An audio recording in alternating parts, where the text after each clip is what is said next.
The galaxy had forgotten what hope looked like until a stranger fell through the cracks of reality itself. He wore no armor, carried no lightsaber, spoke no language the Republic understood.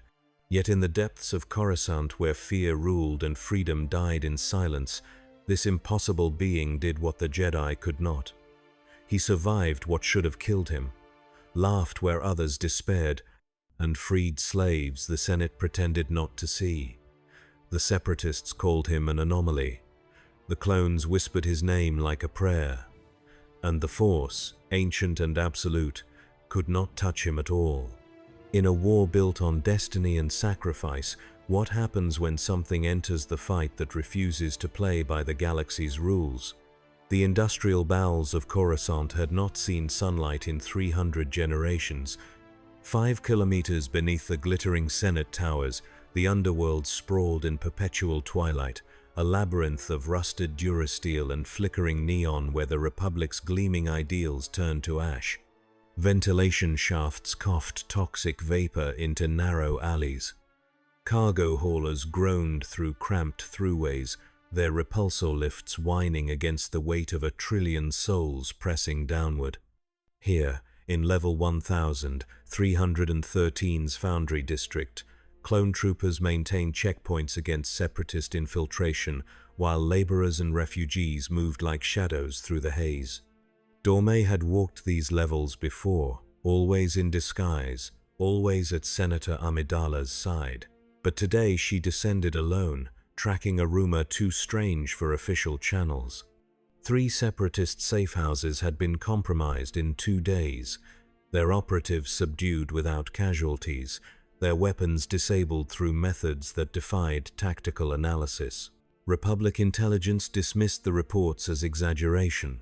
Captain Typho suspected a rogue Jedi operating beyond the Council's oversight, but the descriptions troubled Dorme in ways she could not articulate. The witnesses spoke of laughter, of impossible leaps, of a stranger who moved through blaster fire as if reality itself bent around his joy. She adjusted her synth leather jacket and kept her blaster concealed as she navigated the checkpoint. The clone trooper waved her through without interest, his attention fixed on a trio of Twi'lek dock workers. Beyond the barrier, the district's true face emerged. Neon signs advertised cantinas in 12 languages. Steam vents erupted from grates with rhythmic violence. The air tasted of ozone and burnt circuitry. Dorme's comlink chirped softly, a proximity alert she had keyed to unusual energy signatures. She followed its pulse deeper into the maze. The warehouse squatted between a derelict moisture farm and a scrapyard, its blast doors scarred by decades of neglect. Dorme approached from the adjacent rooftop, using a grappling line to descend into shadow. Through a shattered viewport, she glimpsed movement inside. Her hand moved to her blaster. Then she saw him. He was shorter than any human she had ever encountered. Compact and round in a way that defied the lean efficiency of galactic biology. He wore clothing that belonged to no known culture, bright blue overalls patched with brass buttons, a crimson shirt, white gloves that seemed designed for labor yet remained spotless. A red cap sat askew on dark hair, and beneath it, a face that radiated uncomplicated delight. He stood atop a stack of contraband weapons crates, arms spread wide, as if surveying a kingdom rather than a crime scene. Dorme's tactical training catalogued the scene with automatic precision. 8 separatist battle droids lay in pieces across the floor, their circuits fused, their weapons bent at angles that suggested immense kinetic force applied with surgical precision. A trio of Aqualish enforcers sat bound with their own restraints, unconscious but breathing steadily. The warehouse's security system sparked uselessly, its circuits overloaded, and the stranger hummed. A simple, ascending melody that seemed to fill the space with warmth despite the industrial cold. The Force did not announce him. Dorme had spent enough time with Jedi to recognize their presence, that subtle pressure against the fabric of reality. This was different. This was absence masquerading as presence, a void where the force should flow but instead found something it could not touch. Not darkness, not light, simply other. The stranger noticed her. His eyes met hers through the viewport, and he smiled with such genuine happiness that Dorme felt her guard waver. He waved, an enthusiastic, full-armed gesture of greeting that belonged to children in playgrounds, not warriors in separatist safehouses. Then he jumped. The laws of physics screamed and bent. He launched himself upward with explosive force, crossing 15 meters of vertical space in a single bound that defied mass and gravity alike. He landed on a cargo container near her position with a soft thump, perfectly balanced, and extended his hand. "Hello." The word emerged in accented basic, bright and sincere. "I'm Mario." Dorme's blaster cleared its holster in a smooth draw. She trained it on his center mass, though some instinct told her it would accomplish nothing. "Who are you? What are you doing here?" Mario's smile never wavered. He looked at the blaster with mild curiosity, then back at her face. "Helping bad guys try to hurt people. Mario, stop bad guys. Very simple." His syntax was broken, childlike, yet carried absolute conviction. Dorme adjusted her aim slightly, watching for deception. "You're not Republic military. You're not a Jedi. How did you get past their security?" "Jump." Mario demonstrated by leaping again, this time spinning in mid-air before landing in exactly the same spot. The rotation seemed to generate its own momentum, as if he had triggered some invisible spring. Also, break boxes, find power-ups, make everything okay. Power-ups. The term meant nothing in any language Dorme knew. She lowered her blaster fractionally. "The battle droids. You destroyed them without weapons? Jump on heads." Mario said this with such pride that it bordered on adorable.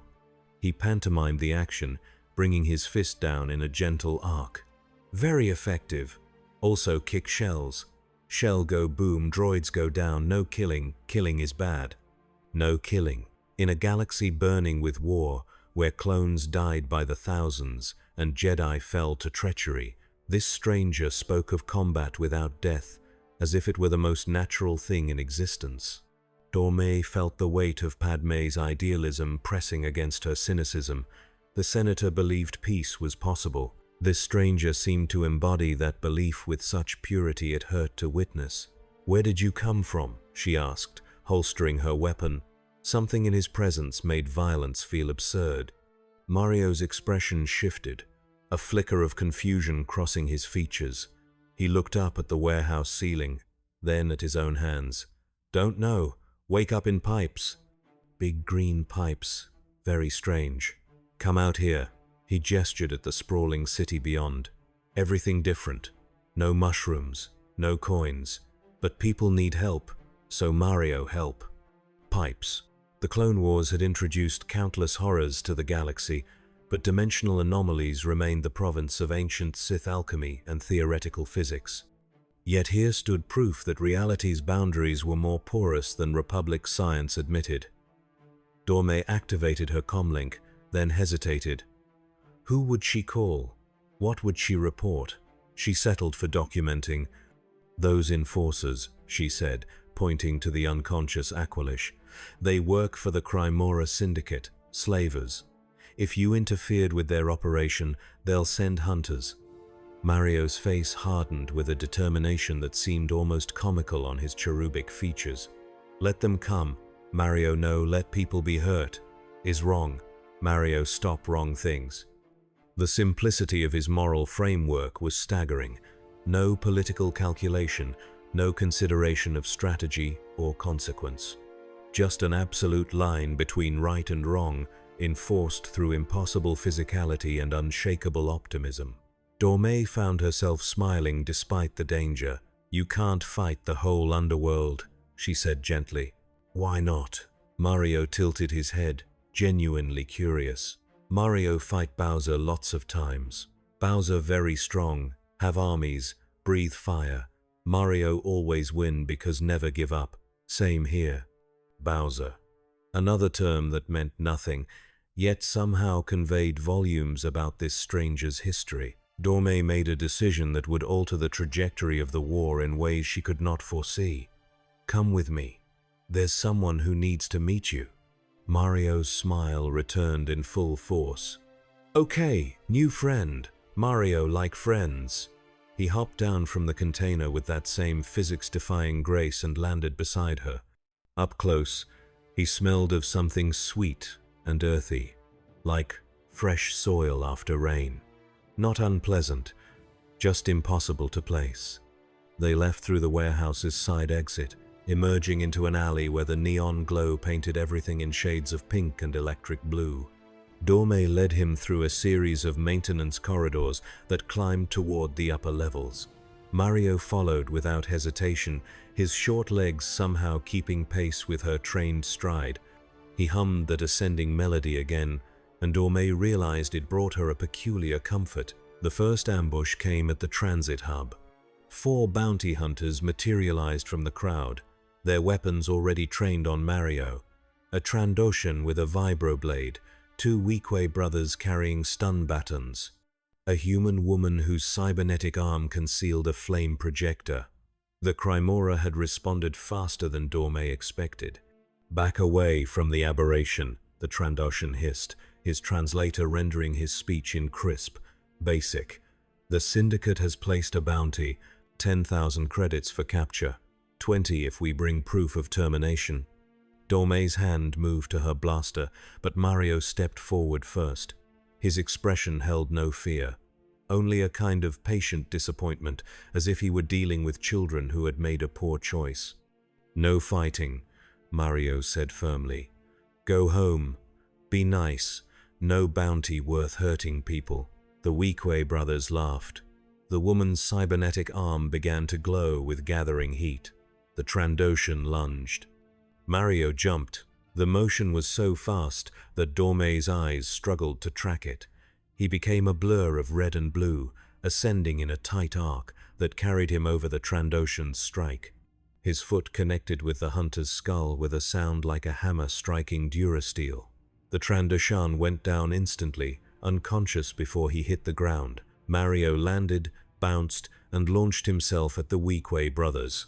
The first brother swung his stun baton in a vicious arc. Mario ducked beneath it with impossible flexibility, his body compressing like a spring. Then he extended upward, his fist catching the Weequay under the chin with enough force to lift him off his feet. The second brother tried to flank, but Mario spun, his leg sweeping out in a wide arc that generated a visible shockwave. Both Weequay collapsed in a heap.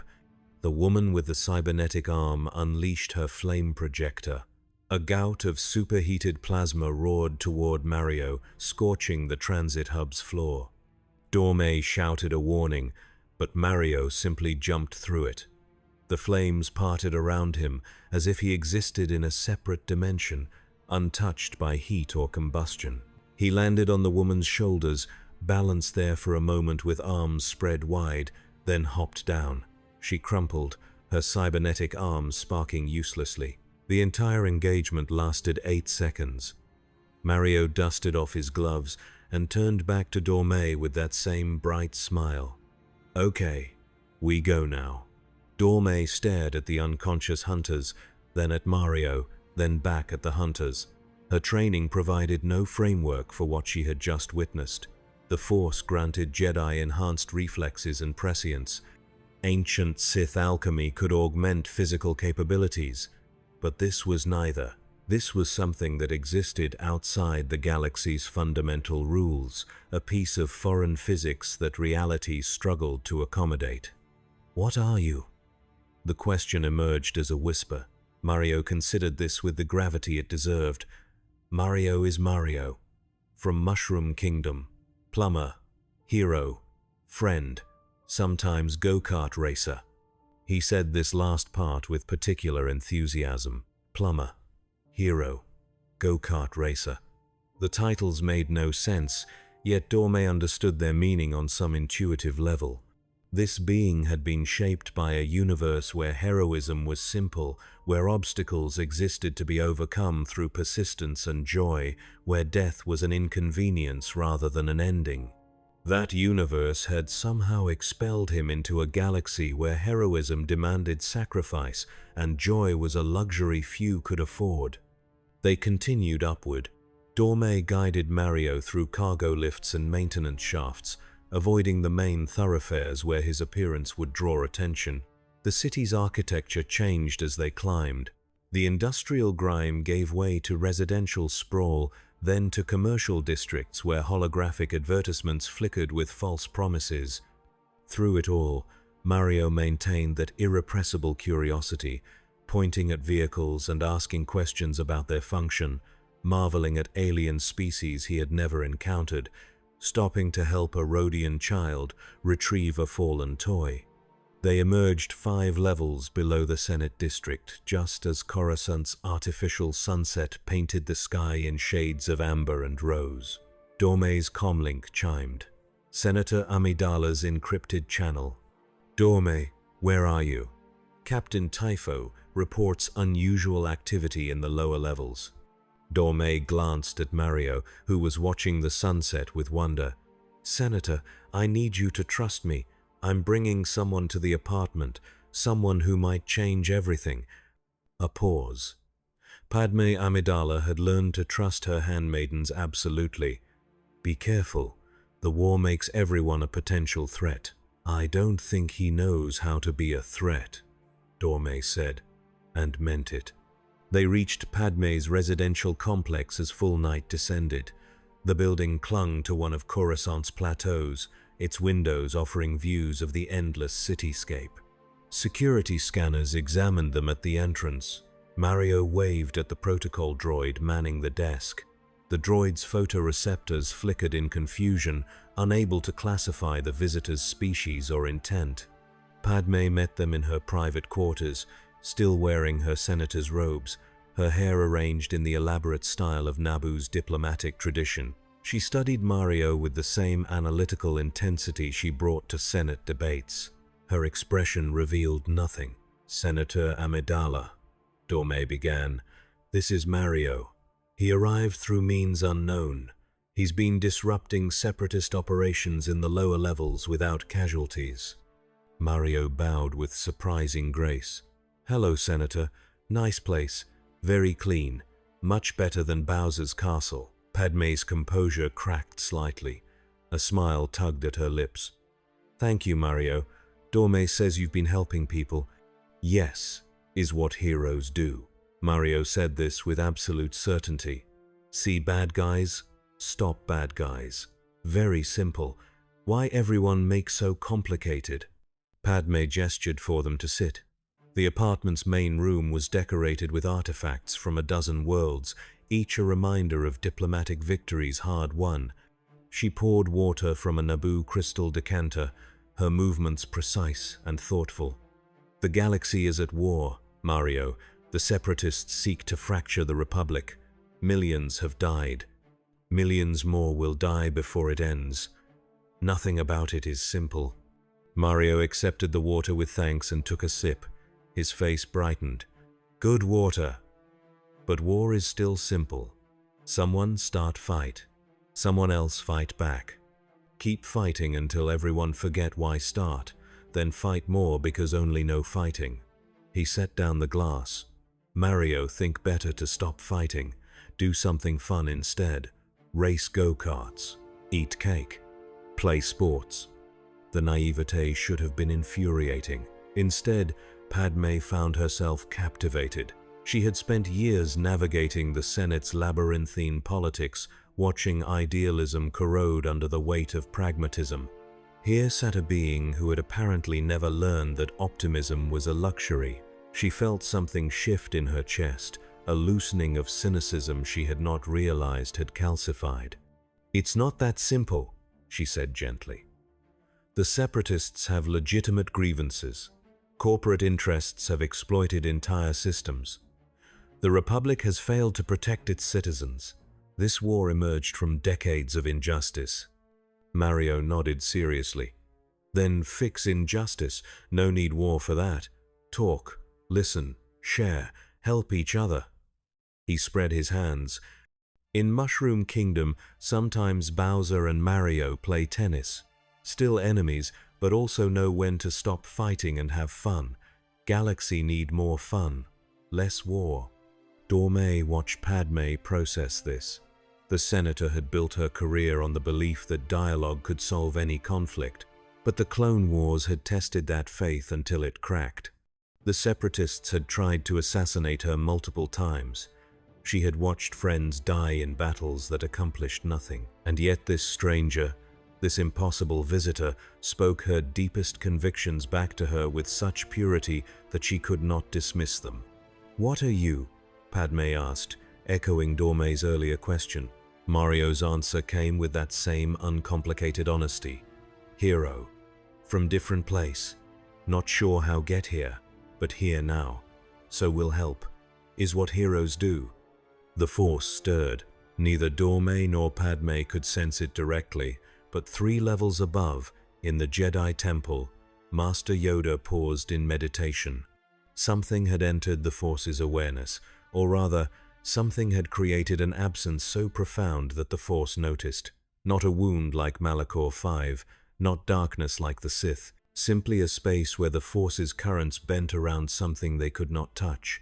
Troubling, this was. Yet not inherently malevolent. Yoda filed the sensation away and returned to his breathing exercises. In the depths of the Senate building, Chancellor Palpatine felt that same disturbance through his carefully concealed connection to the dark side. His expression remained pleasant as he discussed appropriations with a Muan banking delegate, but his mind raced. An anomaly, a variable outside his calculations.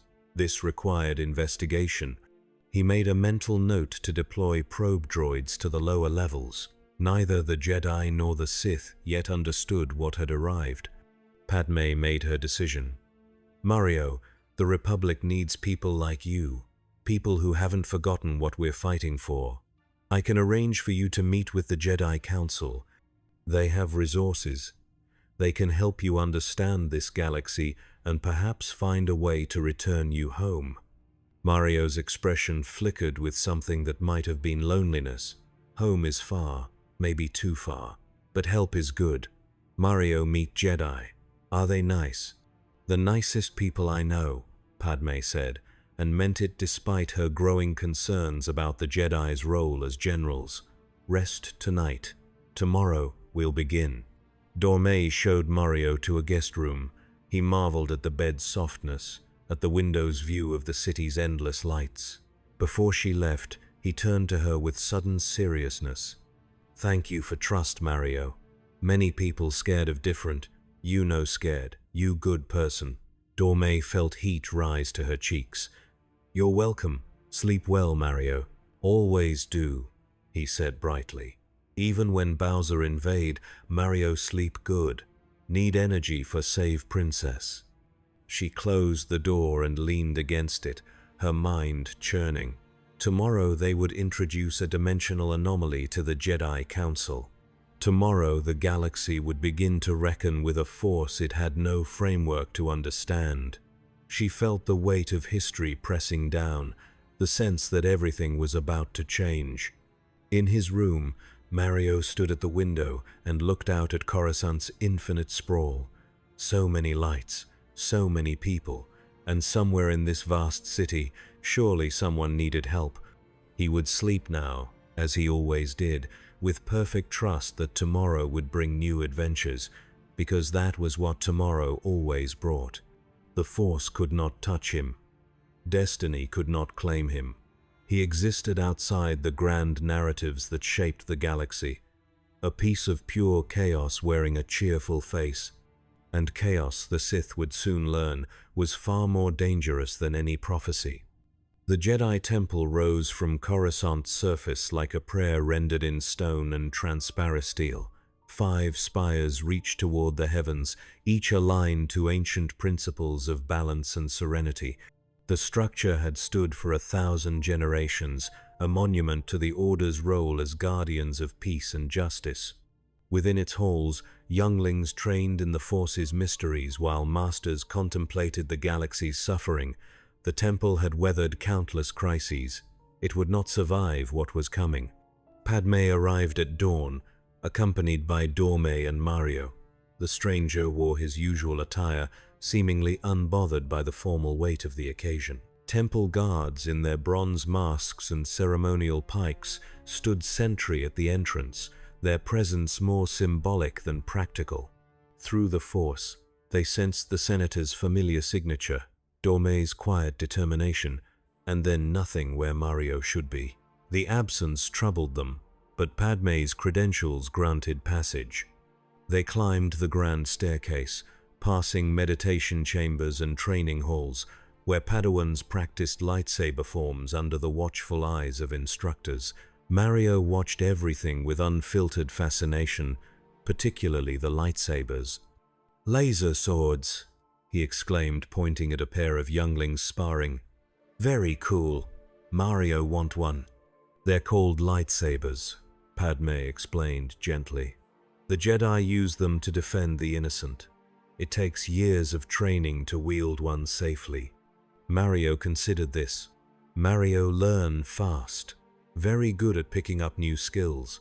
One time, Mario learned tennis in afternoon, win tournament by evening. Dorme suppressed a smile. The Jedi Council chamber loomed ahead, its massive doors carved with symbols representing the Force's dual nature. A protocol droid informed them that the Council was ready. Padme paused at the threshold. "Remember, Mario, these are the wisest beings in the galaxy. Show them the same honesty you've shown us." "Always honest," Mario said. "Lying is bad. Bowser lie lots. Mario never lie." The doors opened. The council chamber was a circular room lined with chairs where the galaxy's most powerful Jedi sat in contemplation. Afternoon light streamed through tall windows, illuminating dust motes that drifted like captured stars. Master Yoda occupied his customary seat, his ancient eyes sharp with curiosity. Master Windu sat to his right, his expression stern. Obi-Wan Kenobi and Kit Fisto represented the younger generation, while Luminara Unduli and Plo Koon completed the circle. Anakin Skywalker stood to one side, present as Padme's unofficial liaison. Every Jedi in the room felt the wrongness simultaneously. Mario entered, and the Force recoiled. Not in fear or revulsion, but in fundamental confusion, as if reality itself stuttered when attempting to process his existence. Master Yoda's ears drooped slightly. Master Windu's hand moved fractionally toward his lightsaber. Anakin stepped forward instinctively, his protective nature triggered by Padme's proximity to the unknown. "Senator Amidala," Mace Windu said, his voice carefully controlled. "You bring before us something the Force cannot touch. Explain." Padme bowed respectfully. "Masters, this is Mario. He appeared in the lower levels 3 days ago, under circumstances we don't fully understand. Since then, he's intervened in numerous criminal operations, always without casualties. I believe he represents an opportunity. An opportunity for what?" Obi-Wan leaned forward, his diplomatic training evident. "Senator, the Separatists have access to Sith alchemy. This could be a weapon designed to infiltrate the temple." Mario stepped forward before Padme could respond. He looked around the circle, meeting each Jedi's gaze with that same unguarded openness. "Hello, Jedi. Mario, not weapon. Mario is Mario. Come from different place. Want to help. Is very simple." Yoda closed his eyes, extending his perception into the Force with centuries of practiced skill. He searched for deception, for darkness, for any hint of malice. Instead, he found that terrible absence, a void shaped like a person, and yet within that void, something else. Not the Force, but an energy of a different nature entirely. Bright, uncomplicated, almost childlike in its purity. "From where do you hail, young one?" Yoda asked gently. "Mushroom Kingdom," Mario said proudly. Mario is plumber there, also hero. Save Princess Peach lots of times from Bowser. Bowser always kidnap her. Very annoying. The Jedi exchanged glances. Mushroom Kingdom. The name appeared in no Republic database, no historical archive, no astronomical chart. Kit Fisto spoke, his naturally cheerful demeanor making him the ideal interrogator for a being radiating joy. You say you save a princess. From whom? Bowser. Mario's expression darkened slightly. Big turtle, breathe fire, have many minions, Goombas, Koopa Troopers, Hammer Brothers, always try take over Mushroom Kingdom. Mario always stop him. And how do you stop him? Anakin asked, his tactical mind engaging. What weapons do you use? Mario demonstrated by jumping. He launched himself upward with that same impossible force, spinning in mid-air before landing exactly where he started. The council members felt the room's physics bend and complain. Jump. Also fireballs when have fire flower. Ice balls when have ice flower. Tanuki tail for flying. Many power-ups. Very useful. Luminara Unduli spoke carefully, her traditional Mirialan reserve evident. These power-ups, are they technology, biological enhancements? Come from special blocks. Mario pantomimed hitting an overhead object. Hit block, get power-up. Sometimes coins, sometimes extra life, is how Mushroom Kingdom works. The explanation defied every scientific principle the Jedi understood. Yet Mario spoke with such absolute sincerity that lying seemed impossible. Master Windu stood, his imposing presence filling the chamber. You are either delusional, or you speak truth from a reality incompatible with our own. Either way, you represent a variable we cannot predict. That makes you dangerous. Mario's face fell, not with anger or fear, but with genuine sadness. Mario, not dangerous, never hurt people, only stop bad guys. Is difference. Jedi should understand difference. Plo Koon spoke, his vocoder giving his words a mechanical edge. The senator says you have intervened without casualties. How do you subdue armed criminals without lethal force? Jump on heads. Very effective. Mario said this as if explaining that water was wet. Battle droids break easy. People just knock out. They wake up later, maybe think about choices. No need kill. Killing is bad. In a galaxy where the Jedi were leading armies and Sith Lords orchestrated genocide, this stranger's absolute pacifism felt like judgment. Anakin shifted uncomfortably, thinking of the Battle of Geonosis, of the clones dying under his command. Obi-Wan remembered Qui-Gon's death, the satisfaction of cutting Darth Maul in half. The Force demanded balance through conflict. How could this being exist without understanding that fundamental truth? Yoda's ears perked up. Teach us. You could, young Mario. Show us this power of yours. Spar with a Jedi you will. No harm intended. Only understanding sought. Mario brightened immediately. Okay, sparring is fun, like training for next adventure. He looked around the circle. Who want try? Every Jedi present volunteered through subtle body language. Anakin's eagerness was most obvious, but Yoda gestured to Obi-Wan. The negotiator, best suited for this task. Temper with wisdom, he combines. Control he maintains. Obi-Wan descended from his seat, igniting his lightsaber with a snap hiss that filled the chamber with blue light. I will attempt to touch you with the blade's tip. Nothing more. Defend yourself as you see fit. Mario nodded, crouching slightly in a pose that looked almost comical. His arms spread wide, his knees bent, his eyes tracking Obi-Wan's movement with surprising focus. Obi-Wan moved with the grace of a master duelist. He had fought Grievous, Ventress, countless battle droids. His Suresu form was considered the finest defensive style in the Order. He advanced in a smooth glide, his blade describing an economical arc toward Mario's shoulder. Mario jumped. The motion defied prediction.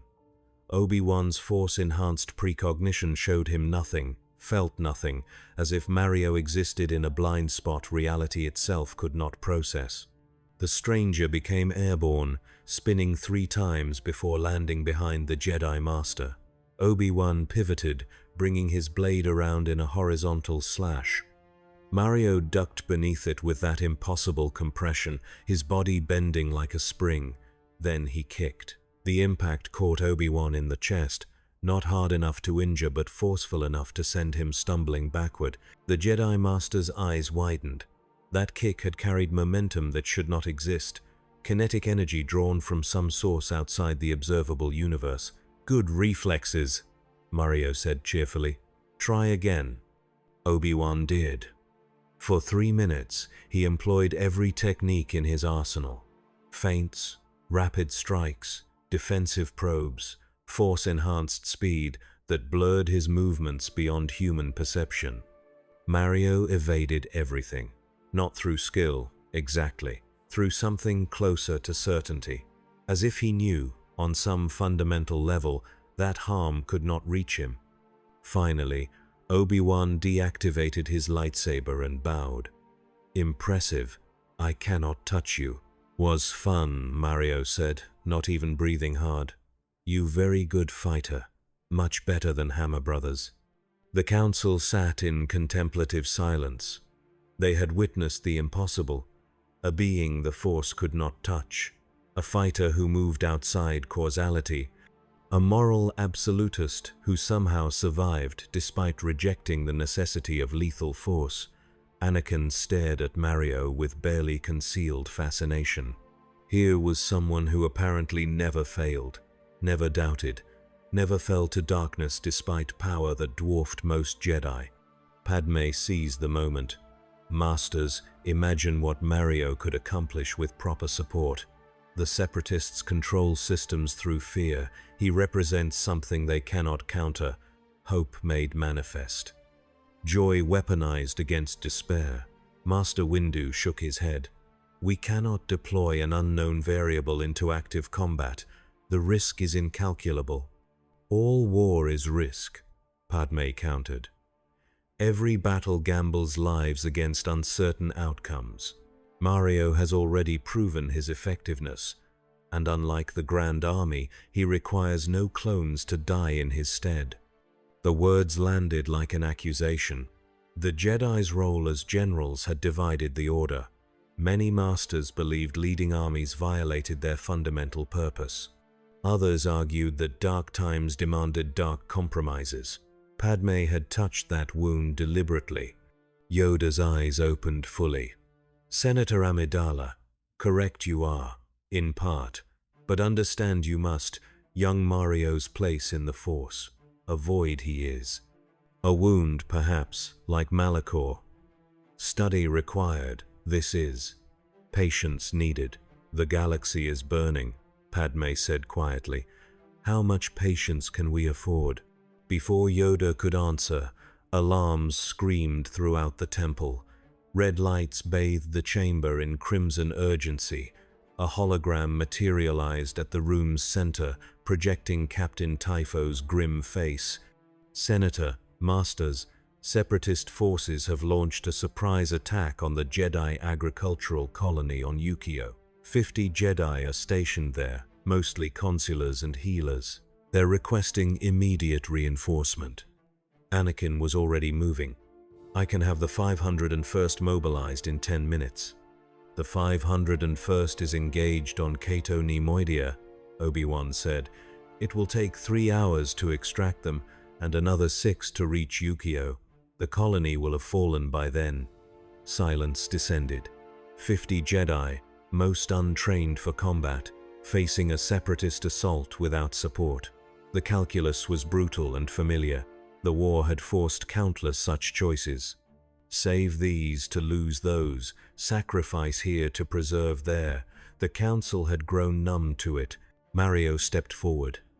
"Mario, go." Every eye turned to him. Mace Windu found his voice first.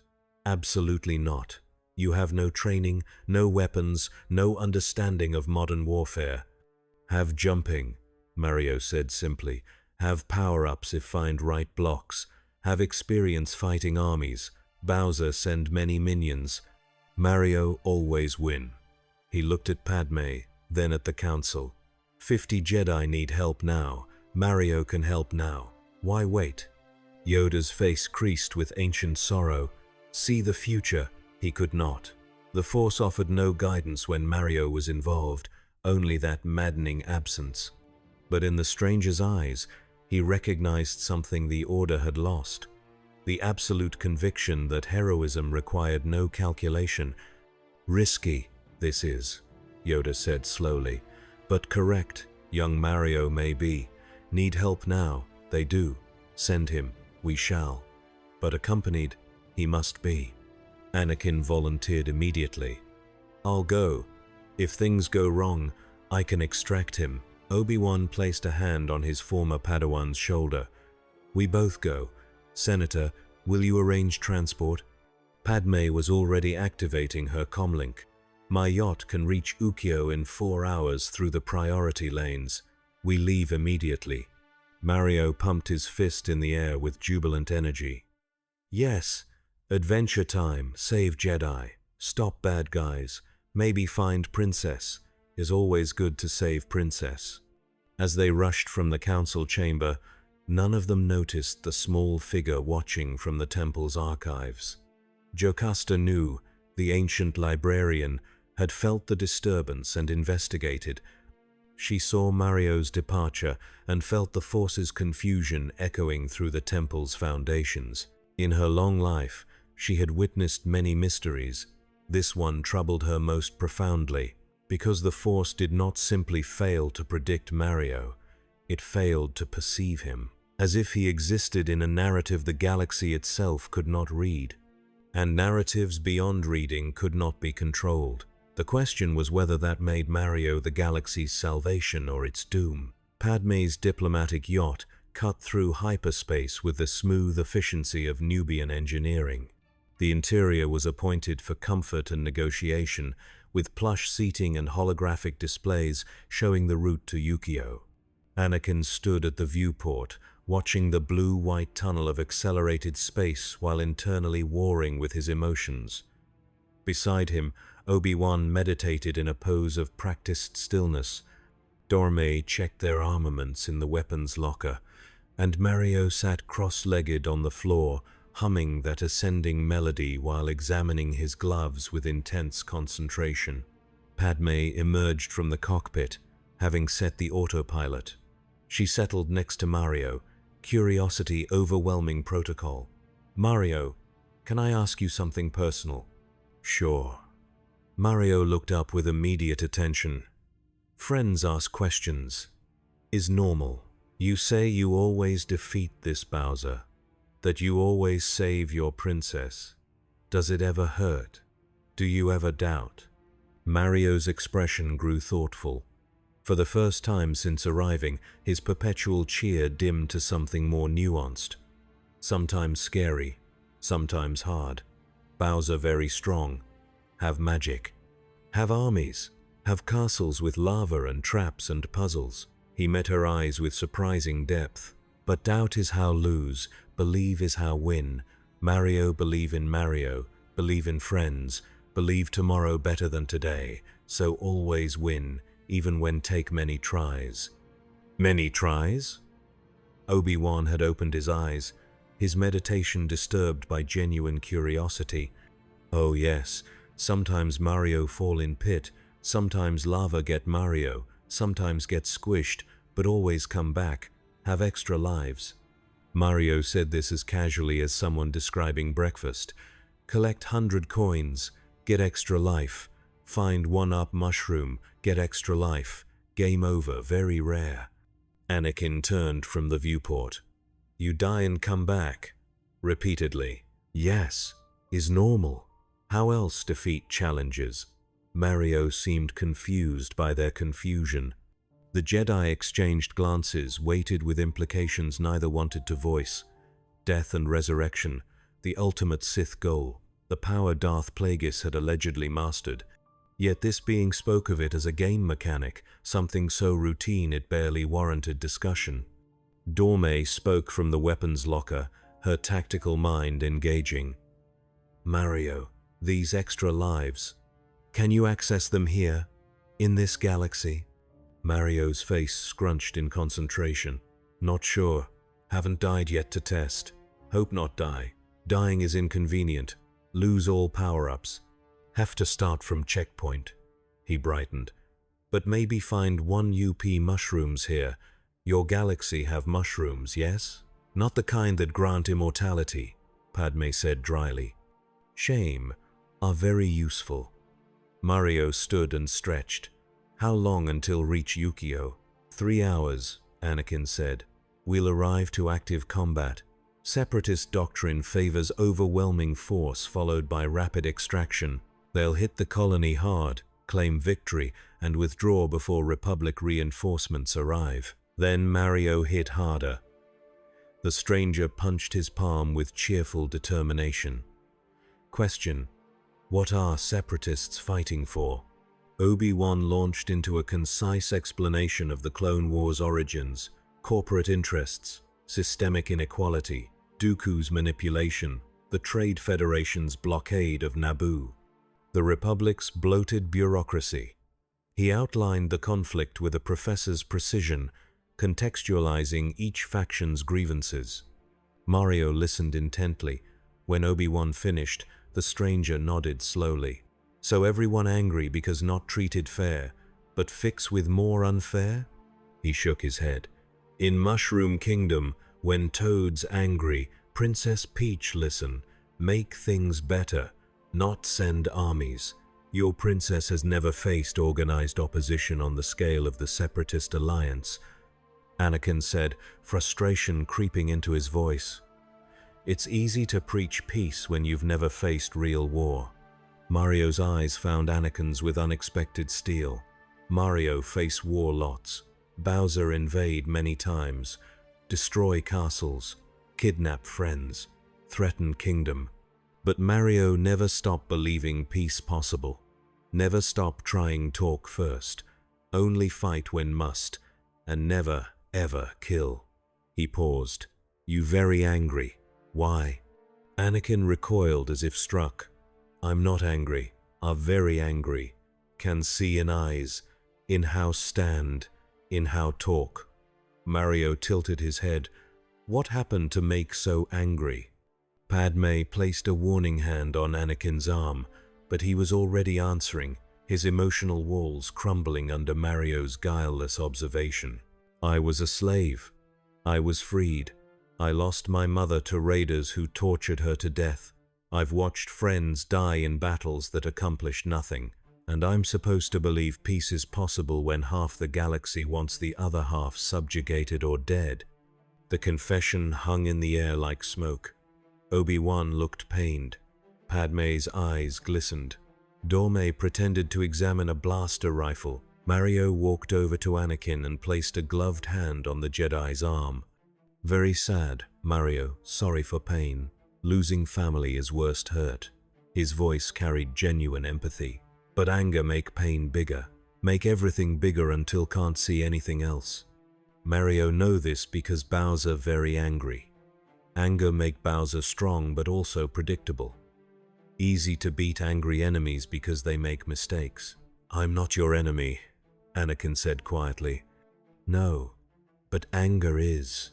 Mario squeezed his arm gently. When fight on Ukio, remember, save people, not hurt enemies. Focus on save, fighting become easier. Anakin wanted to argue. Wanted to explain that the galaxy's moral complexity defied such simplistic frameworks. But something in Mario's presence made cynicism feel like cowardice. He nodded instead, unable to form words. The yacht's navigation system chimed. Obi-Wan checked the display. We're approaching the Yukio system, dropping out of hyperspace in 2 minutes. Everyone prepare. They gathered in the yacht's cramped briefing area. Padme activated a holographic display showing Ukio's planetary layout. The agricultural colony occupied the southern continent, a sprawl of green fields and meditation gardens where Jedi consulars grew crops using Force-enhanced techniques. The Separatist assault force appeared on the display as red signatures: 3 munificent-class frigates, 12 Separatist landing craft, and an estimated 600 battle droids. Standard attack pattern, Obi-Wan analyzed. They'll have dropped droids directly onto the colony to overwhelm defenses while the frigates provide orbital bombardment. Our priority is evacuating the Jedi before the frigates glass the site. No. Mario's voice cut through the tactical discussion with unexpected authority. Priority is stop frigates, stop bombardment, then stop droids, then everyone's safe. Anakin laughed without humor. Mario, we have a small diplomatic yacht. Those frigates have enough firepower to crack a moon. We can't stop them. Can if get inside. Mario pointed at the display. Big ships always have weak points. Reactors, generators, life support. Find weak point, cause chain reaction, ship go boom. Is basic adventure logic. He's not wrong, Dorme said slowly. Separatist frigates are automated, minimal crew. If we could infiltrate one. Infiltrate how? Obi-Wan asked. They'll have shields raised, point defense systems online. The moment we approach, they'll open fire. Mario's eyes lit up with inspiration. Have idea. Very crazy idea. But Mario's best idea's always crazy. He looked at Padme. This ship have escape pods? 4, she confirmed, uncertain where this was leading. Good. Mario ride escape pod to frigate. Pods too small for shoot. Pretend be debris. When close, jump out. Land on hull. Find airlock. Get inside. He pantomimed each step with exaggerated gestures. Anakin stared. That's insane. Space is a vacuum. You'd die instantly. Mario, hold breath good. One time hold breath for swim through entire underwater level. Very long level. Many fish. He waved dismissively. Vacuum probably similar. Obi-Wan rubbed his temples. Even if you survived, even if you breached their hull, you'd face hundreds of battle droids alone. Yes, is perfect. Mario grinned. While Mario distract droids, you save Jedi on ground. 2 mission both succeed, everyone happy. The plan was absurd. It violated every principle of tactics and physics. Padme opened her mouth to forbid it, but Anakin spoke first. It might work. Everyone turned to him. He was staring at Mario with the intensity he usually reserved for mechanical problems. Not the spacewalk, that will kill him, but the infiltration concept, if we could get him aboard. He turned to Obi-Wan. Master, what if we use the yacht itself? Ram the frigate's hangar bay. The shields are designed to stop weapons, not solid objects at ramming speed. Obi-Wan's expression shifted from skepticism to reluctant consideration. The yacht would be destroyed. We'd need to evacuate first. Into the frigate, Dorme finished. Fight our way to the reactor. Overload it. Escape in their shuttles before detonation. While the frigate is disabled, orbital bombardment stops, Padme added, her strategic mind engaging despite her horror at the risk. The Jedi on the ground can regroup. They looked at each other, realizing simultaneously that they were actually contemplating this madness. Only Mario seemed unconcerned, already bouncing on his heels in anticipation. Is good plan. Much better than Mario's plan. Team plan's always better than solo. He clapped his hands together. When start? The yacht dropped out of hyperspace into chaos. Ukyo burned beneath them. The agricultural colony was under sustained bombardment, geysers of flame erupting from the meditation gardens. The Separatist frigates hung in orbital formation, their turbo lasers painting the sky with emerald destruction. Landing craft descended like carrion birds, disgorging battle droids onto the green fields. And beneath it all, the Jedi fought. Even from orbit, the yacht's sensors detected the force signatures, 50 lights against 600 shadows. The Jedi were forming defensive perimeters, using their abilities to shield civilians and redirect artillery. But shields weakened with exhaustion. Precision faded under sustained assault. They were dying. Padmé's hands flew across the controls, angling the yacht into a steep dive. Locking onto the lead frigate, the Lucidity, flag cruiser. If we take it out, the others will lose coordination. Anakin ignited his lightsaber. Obi-Wan followed suit. Dorme checked her blaster's charge. Mario cracked his knuckles. "Here we go," he said with delight. "Just like Rainbow Road. Very dangerous. Very fun." The yacht accelerated. Point defense cannons tracked them instantly, spitting plasma into their path. Padmé wove through the fire with piloting skill honed during the Battle of Naboo, the yacht dancing between death. Alarms screamed. Hull integrity warnings flashed red. They closed to 5 kilometers. 3, 1. "Brace," Padmé shouted, triggering the emergency evacuation sequence. The cockpit module separated from the yacht's main body, spinning away on emergency thrusters. The yacht struck the frigate's hangar bay at 600 kilometers per hour. The impact was apocalyptic. Durasteel shredded like paper. The hangar's magnetic field collapsed. Atmosphere vented in a shrieking gale. Battle droids tumbled into space. The yacht's engine core breached, sending a shockwave through the frigate's superstructure.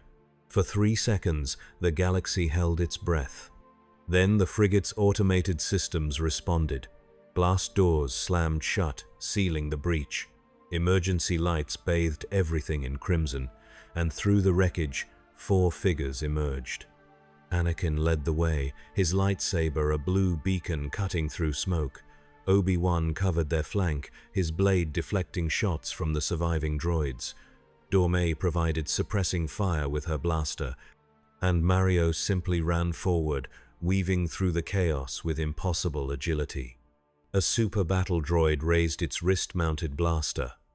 Mario jumped, using the droid's head as a springboard. The impact crushed its cranial unit. He landed, spun, and kicked. The kick generated a shockwave that sent 3 more droids tumbling. Anakin watched this display while cutting through a droideca's shields, his mind reeling. "To the reactor," Obi-Wan shouted over the alarms. "We have minutes before they restore full power." They ran. The frigate's interior was a maze of corridors and service shafts, designed for droid efficiency rather than organic navigation.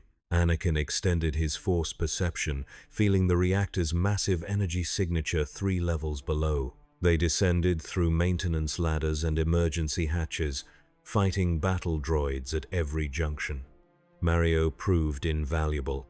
He moved through the tight spaces with ease, his compact frame perfect for the cramped environment. When they encountered a blast door sealed by security protocols, he simply punched it. The door crumpled like foil, its locking mechanism shattered by kinetic force that should have shattered his hand. When a squad of droidecas cornered them in a junction, he grabbed a destroyed droid's torso and hurled it like a bowling ball, scattering the droids long enough for Anakin to finish them. They reached the reactor chamber as the frigate's main power came back online. The room was vast, dominated by a fusion core that pulsed with barely contained energy. Coolant pipes snaked across the ceiling, control consoles lined the walls. And standing between them and their objective, a Magna Guard. The elite droid stood 2 meters tall, its staff weapon crackling with electricity, its photoreceptors glowed with predatory intelligence. Unlike the mindless battle droids, Magna Guards were programmed with advanced combat algorithms designed specifically to counter Jedi. It moved with fluid grace, staff blurring through defensive patterns. Anakin attacked first, his aggressive Gemso form overwhelming. The Magna Guard parried with mechanical precision, its staff deflecting lightsaber strikes that should have cleaved it in half. Obi-Wan circled, looking for an opening. Dorme fired her blaster, but the Magna Guard's staff spun fast enough to deflect the bolts. Mario watched this exchange for 5 seconds. Then he walked forward. The Magna Guard's sensors tracked the new threat. It shifted stance, preparing to engage. Mario jumped, not at the droid, but at the wall. He rebounded off the surface, angling toward the ceiling. The Magna Guard's head tracked upward, staff rising to intercept. Mario kicked off a coolant pipe, changing direction mid-flight with physics-defying momentum. He landed on the Magna Guard's shoulders. "Wahoo!" he shouted, then drove both fists down. The Magna Guard's neck joint shattered. Its head separated from its torso. The body continued fighting for 2 more seconds, programmed redundancies keeping it active before collapsing in a heap. Anakin deactivated his lightsaber. "Okay, that was impressive. Thank you." Mario hopped down. Magna Guard's easier than Hammer Brothers. No fire throwing. Very disappointing. Obi-Wan was already at the control console, his fingers dancing across the interface. "I can trigger a reactor overload, but we'll have approximately 3 minutes to reach the hangar before the chain reaction becomes irreversible." "Do it," Anakin said. "Mario, can you get to the hangar faster than us?" "Oh yes, much faster." Mario stretched, preparing for exertion. "Meet you there." Obi-Wan input the override sequence. The reactor's hum shifted to a dangerous whine. Coolant valves began cycling open and closed in rapid sequence, destabilizing the fusion containment. Warning klaxons joined the cacophony. They ran. Mario reached the hangar in 45 seconds, moving through the corridors like a pinball bouncing between bumpers. He arrived to find the hangar had been partially repaired, blast doors sealing the breach. A dozen battle droids guarded 3 remaining shuttles. They opened fire the moment they detected him. Mario jumped between the blaster bolts, his trajectory impossible to predict. He landed on one droid, used it as a springboard to reach another, kicked a third into its companions, and grabbed a 4th's blaster to yank it off balance. In 15 seconds, all 12 droids were scrap metal. Anakin and Obi-Wan arrived with Dorme, all 3 breathing hard. They stared at the destruction. "Started without us," Obi-Wan observed mildly. "Sorry, was bored." Mario gestured at the shuttles. "Pick one. Anyone. Mario no know how fly." They chose the nearest shuttle. Anakin took the pilot seat, his innate talent for vehicles engaging. The engines roared to life. The hangar's blast doors began grinding open, too slowly. The reactor's overload reached critical threshold. Anakin didn't wait. He fired the shuttle's weapons, blasting the blast doors into fragments, and punched the throttle. The shuttle rocketed out of the hangar 1 second before the lucidity detonated. The explosion was beautiful and terrible. The fusion core breached, sending a cascade of energy through the frigate's superstructure.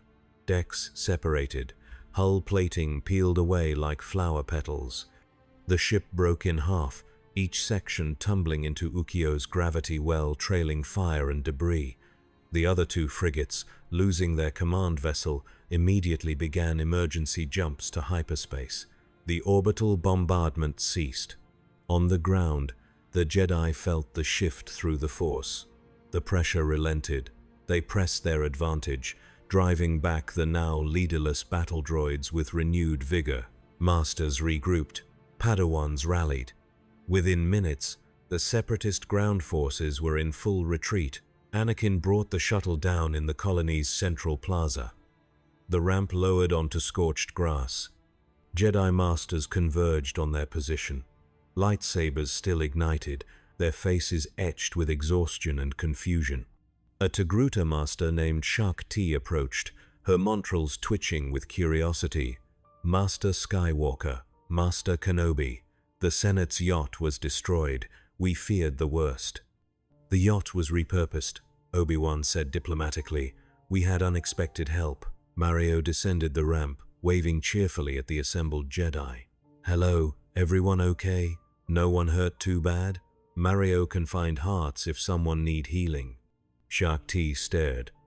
Through the Force, she felt that now familiar void, the absence that screamed louder than any presence. "Who is this?" "This," Anakin said, clapping Mario on the shoulder, "is the reason you're still alive." Over the next hour, as the Jedi tended their wounded and assessed the damage, the story emerged. Padme's cockpit module had landed safely in the outer fields. She reunited with the group, embracing Dorme with relief.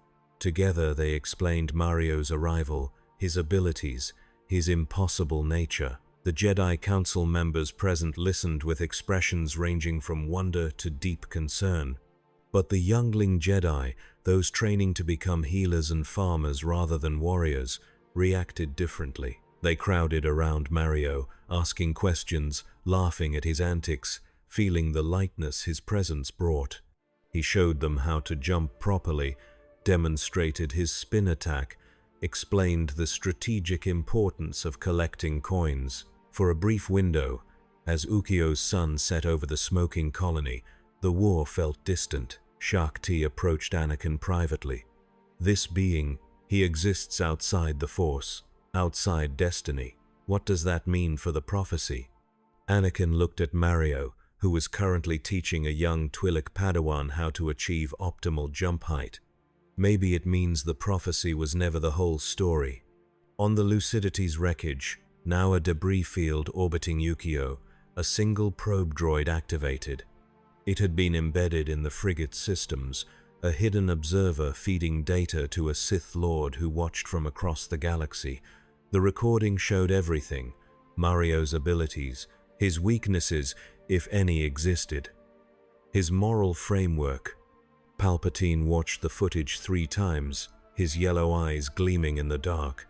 Then he smiled. Finally, something interesting had entered his game. The Republic cruiser Resolute hung in orbit above Coruscant like a steel cathedral, its wedge-shaped hull bristling with turbo lasers and fighter squadrons. Anakin had commandeered the vessel for the return journey, citing operational necessity. In truth, he wanted time to study Mario without the Council's oversight.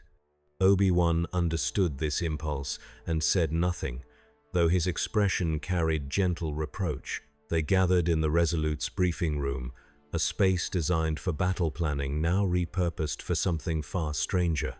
Holographic displays showed star charts and tactical data, but everyone's attention focused on Mario, who sat cross-legged on the conference table, munching on a ration bar with evident curiosity. "Interesting texture," Mario observed, chewing thoughtfully. "Not mushroom, not fireflower, just protein paste?" "Standard clone rations," Anakin confirmed. "Not exactly gourmet. In Mushroom Kingdom, food give power-ups, make Mario grow big or shoot fireballs or turn into statue." He held up the ration bar. "This just make Mario less hungry. Is okay, but could be better." Rex, commander of the 501st, stood at parade rest near the door. He had been briefed on the passenger, but still struggled to process what he was seeing. The Force-dead stranger who had single-handedly turned the Battle of Ukio.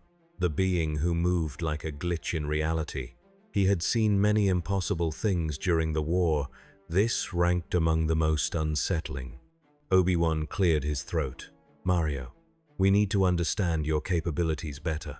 What you did on the Lucidity, the strength you demonstrated, it defies every physical law we understand. Can you explain how it works?" Mario's face scrunched with concentration. "Is hard to explain. Mario, just do. Think about jumping. Legs jump. Think about punch. Arm punch. Body listen to Mario very good. Always has." He paused. "Maybe is because Mario is hero. Heroes always stronger than normal. Is rule." "A rule from your world," Padme said gently. She had joined them via hologram, transmitting from the Senate building. "But this isn't your world. The rules here are different." Rules same everywhere, Mario insisted. Good guys win, bad guys lose. Friends important, never give up. These rules never change, no matter what world. Dorme, standing beside Rex, spoke quietly. He's not wrong. Those principles are universal. Principles, yes, Anakin said. Physics, no. Mario, what happens when you die in your world? You mentioned extra lives. Can you elaborate?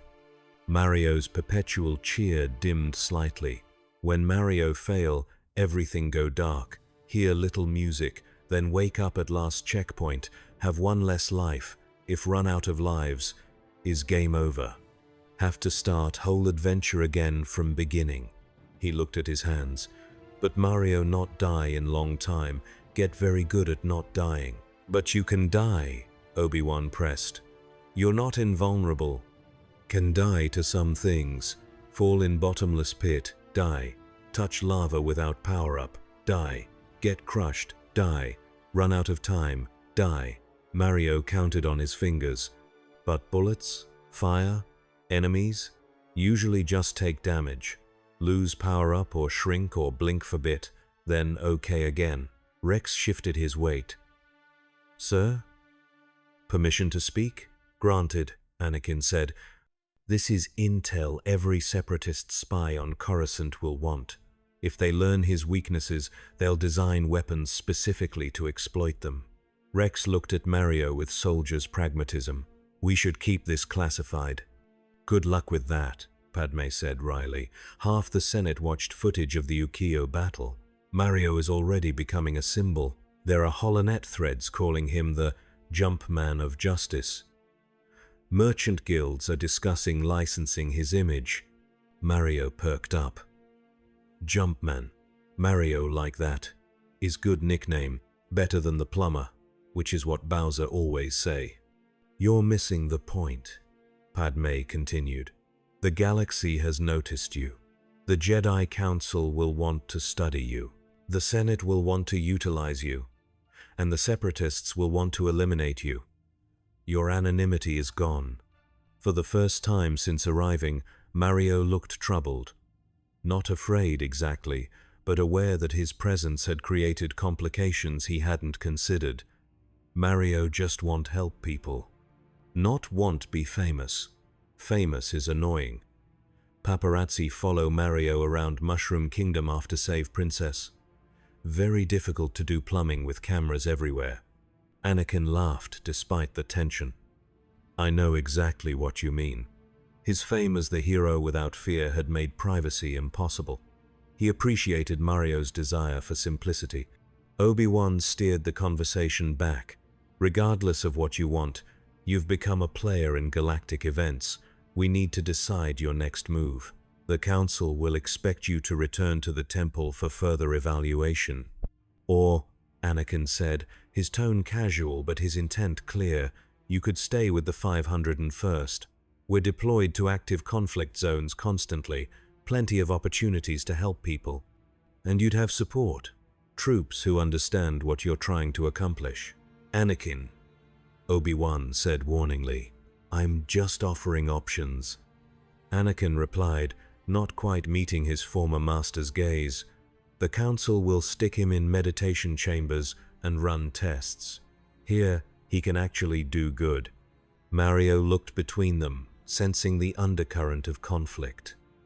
You two argue about Mario's future, but Mario's future is Mario's choice, yes? He hopped down from the table. Mario appreciate help, appreciate friendship, but Mario go where needed most, where can save most people. And where is that? Padme asked. Mario walked to the holographic star chart, studying the glowing points of light that represented Republic and Separatist territories. He pointed to a cluster of systems near the outer rim. What is here? Why look so angry? Anakin checked the coordinates. His expression darkened. That's the Zygerian system. Slavers. They've allied with the Separatists, providing labor for their war machine. The Republic has been planning an operation to liberate their facilities, but it's low priority. not enough strategic value. Mario's hand clenched into a fist. Slaves, people in chains, people who can't be free. His voice dropped an octave, losing all its characteristic bounce. This is where Mario need to go, now. The transformation was striking. The cheerful plumber vanished, replaced by something harder. Something that had faced tyrants and won. Anakin recognized that steel. He had felt it himself when thinking of his mother's chains. The Zygerian Queen is protected by her royal guard and planetary shields, Obi-Wan cautioned. It's not an operation you can execute alone. Then come with. Mario's brightness returned, but tempered with purpose. Jedi fight for freedom, yes? Clones fight for Republic, yes? Republic mean freedom for all, yes? Then we go together, free slaves, stop bad guys. Is what heroes do. Rex spoke again. General Skywalker, the 501st is due for resupply and refit. We're not cleared for operations in Zygerian space. Then we'll operate without clearance, Anakin said. His decision made. I was a slave. I won't wait for Senate approval to free others. Anakin Obi-Wan began. Are you coming or not, Master? The question hung between them, weighted with history. Obi-Wan had followed Qui-Gon into unauthorized missions, had bent the code when compassion demanded it. He looked at Mario, at this impossible being who somehow embodied the Jedi ideal of selfless service, and made his choice. I'm coming, but we do this strategically, no rushing into certain death. Mario pumped his fist. Good plan. Strategic heroism is best kind. Padme's hologram flickered. I can provide diplomatic cover, send a delegation to discuss trade agreements with the Zygerian Queen, get you close to the palace. Senator, you can't put yourself at risk, Dorme protested. I won't be in danger. I'll remain in orbit, but my credentials will get you past the initial security. Padme's eyes found Anakin's. Be careful. This isn't like Yukio. The Zygerians are sophisticated, ruthless. So is Mario, Anakin said, watching the stranger shadow box an invisible opponent. You should see what he did to those Magna Guards. They spent the next 3 hours planning. Rex pulled up intelligence files on Zygerian defenses. Obi-Wan outlined potential approaches. Dorme suggested disguises and cover identities. And Mario listened, absorbing everything, occasionally asking questions that revealed surprising tactical insight. Why slaves wear collars, he asked at one point. To mark ownership, Rex explained, and to punish disobedience. The collars have shock circuits built in. Mario's expression went cold. Can Mario break collars? With your strength? Probably, but there are thousands of slaves. You can't free them all manually. Can if find central control. Turn off all collars at once. Then slaves run, guards chase. Mario and Jedi stop guards. He traced the plan on the holographic display. Chaos, good for escapes. Bowser always learned this when Mario infiltrate castle. More chaos, less control. Obi-Wan stroked his beard. That could actually work. The Zygerians centralize their systems for efficiency. If we could access their control center, the plan took shape. Padme's diplomatic yacht would approach Zygeria under the pretense of trade negotiations. Anakin, Obi-Wan, and a squad of clones would pose as her security detail. Mario would infiltrate separately, using his unique abilities to bypass conventional security. Once inside, they would converge on the control center, liberate the slaves, and extract before the Zygerian fleet could respond. It was ambitious, borderline reckless. Exactly the kind of operation that had made Anakin famous and given Obi-Wan ulcers. As the briefing concluded, Mario approached Anakin privately. Thank you for trust, Mario. No is hard to trust strange person from different world. You saved 50 Jedi at Yukio. Anakin said. That earned my trust. But you angry at slavery before no Mario? Would go to Zygeria anyway, yes? Anakin met his gaze. Yes. Then we same. Both hate chains, both fight for freedom, both may be too impulsive. Mario grinned. Is okay. Galaxy need impulsive heroes sometimes. Too much planning make miss opportunities. The Council wouldn't agree. Council not always right. Sometimes rules get in way of doing right thing. Mario's expression grew serious. Qui-Gon tell Obi-Wan this, yes? About living force versus cosmic force? About trusting instinct over dogma? Anakin froze. How do you know about Qui-Gon? Obi-Wan mentioned him during hyperspace. Say his master, teach him to trust heart. Mario like that teaching is how Mario always operate. They stood in comfortable silence, two warriors, shaped by different universes, but united by identical convictions. Then, Anakin clapped Mario on the shoulder. Get some rest. Tomorrow we free a planet. Tomorrow is Mario's favorite day, the plumber declared. Always full of adventure.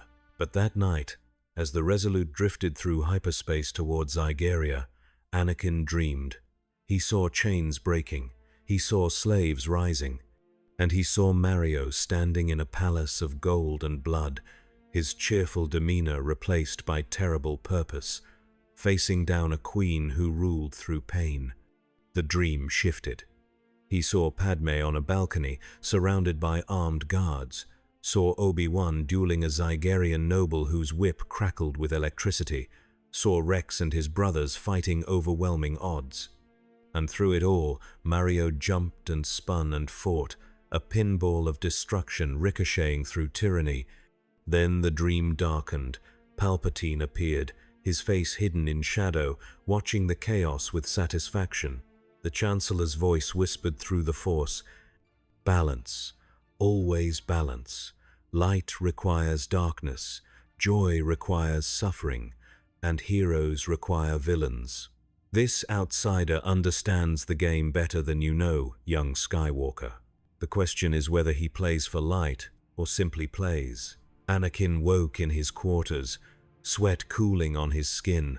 The Force pulsed with warning, but warning about what? Mario seemed harmless, but appearances could deceive. The Sith had taught the galaxy that lesson in blood. He would watch. He would trust. But he would also be ready, because in a galaxy at war, even joy could be weaponized. Zygeria crowned its star like a jewel of arrogance and suffering. The planet's cities gleamed with architectural splendor, white spires reaching toward the cloudless sky. Gardens sprawled in geometric perfection. Fountains sculpted by master artisans transformed water into art. But beneath the beauty, chains rattled. In the labor districts, slaves toiled under the whips of Zygerian overseers. In the auction houses, sentients were bought and sold like livestock. The Queen's palace dominated the capital, its golden domes proclaiming the supremacy of those who ruled through ownership. Padme's diplomatic yacht descended through the planet's defensive perimeter with clearance granted by the Queen's Chamberlain. The cover story held. Senator Amidala wished to discuss mineral rights in neutral systems, an economic overture that might benefit both Republic and independent powers. The Zygerians, always hungry for wealth, had accepted eagerly. Inside the yacht, the strike team prepared. Anakin wore ceremonial robes over his Jedi tunic, his lightsaber concealed but accessible. Obi-Wan affected the bearing of a dignified bodyguard, his own weapon hidden similarly. Rex and 5 clone troopers wore formal armor, polished to a mirror shine, their weapons set to stun, and Mario crouched in the cargo hold, waiting for the right moment to deploy. "Remember the plan," Obi-Wan said quietly as the yacht settled onto the palace's landing platform. "We maintain diplomatic protocol until Mario signals that he's reached the control center, then we move." "How will we know when he signals?" one of the clones asked. "Oh, you'll know," Anakin said with grim amusement. Subtlety isn't his strength. The landing ramp lowered. Heat washed over them, Zygeria's sun burning fierce in a turquoise sky. A delegation awaited them on the platform. The Queen's Chamberlain, a Zygerian noble with elaborate facial tattoos, and a dozen royal guards in ceremonial armor that concealed modern weaponry. Behind them, the palace rose in tiers of white stone and gold inlay, each level representing a dynasty built on chains. Padme descended first, her bearing regal despite the rage burning beneath her diplomatic mask. She had fought slavery since Naboo's liberation. Standing on Zygerian soil required every ounce of her self-control. "Senator Amidala," the Chamberlain said, bowing with perfunctory respect. "Her Majesty, Queen Mirage Sintel, welcomes you to Zygeria. She awaits you in the throne room." "The honor is mine," Padme replied smoothly. "I hope our discussions prove fruitful for both our peoples." They proceeded through the palace's grand entrance, a hallway lined with statues depicting Zygerian conquerors. Each statue wore a collar, the universal symbol of their civilization's dominion. Anakin's hand twitched toward his lightsaber. Obi-Wan touched his elbow gently, a reminder to maintain composure. Meanwhile, in the cargo hold, Mario waited exactly 10 seconds after the ramp closed.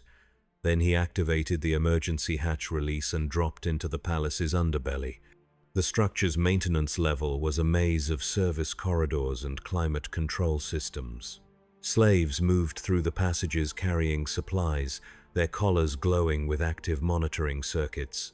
They barely glanced at Mario as he jogged past, too conditioned to hope for rescue, but one, a young Togruta girl no older than 12, stopped and stared. Mario paused.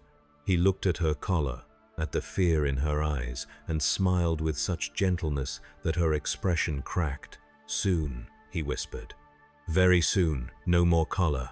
Mario, promise." She couldn't speak. The conditioning ran too deep. But her eyes glistened with something that might have been hope. Mario continued deeper. He had memorized the palace schematics during the hyperspace journey, his mind proving surprisingly adept at spatial retention. The control center lay at the palace's heart, 3 levels below the throne room, protected by redundant security systems. A normal infiltrator would need hours and specialized equipment to breach it. Mario reached it in 4 minutes. He approached the security door, a massive durasteel barrier sealed with biometric locks and encryption protocols.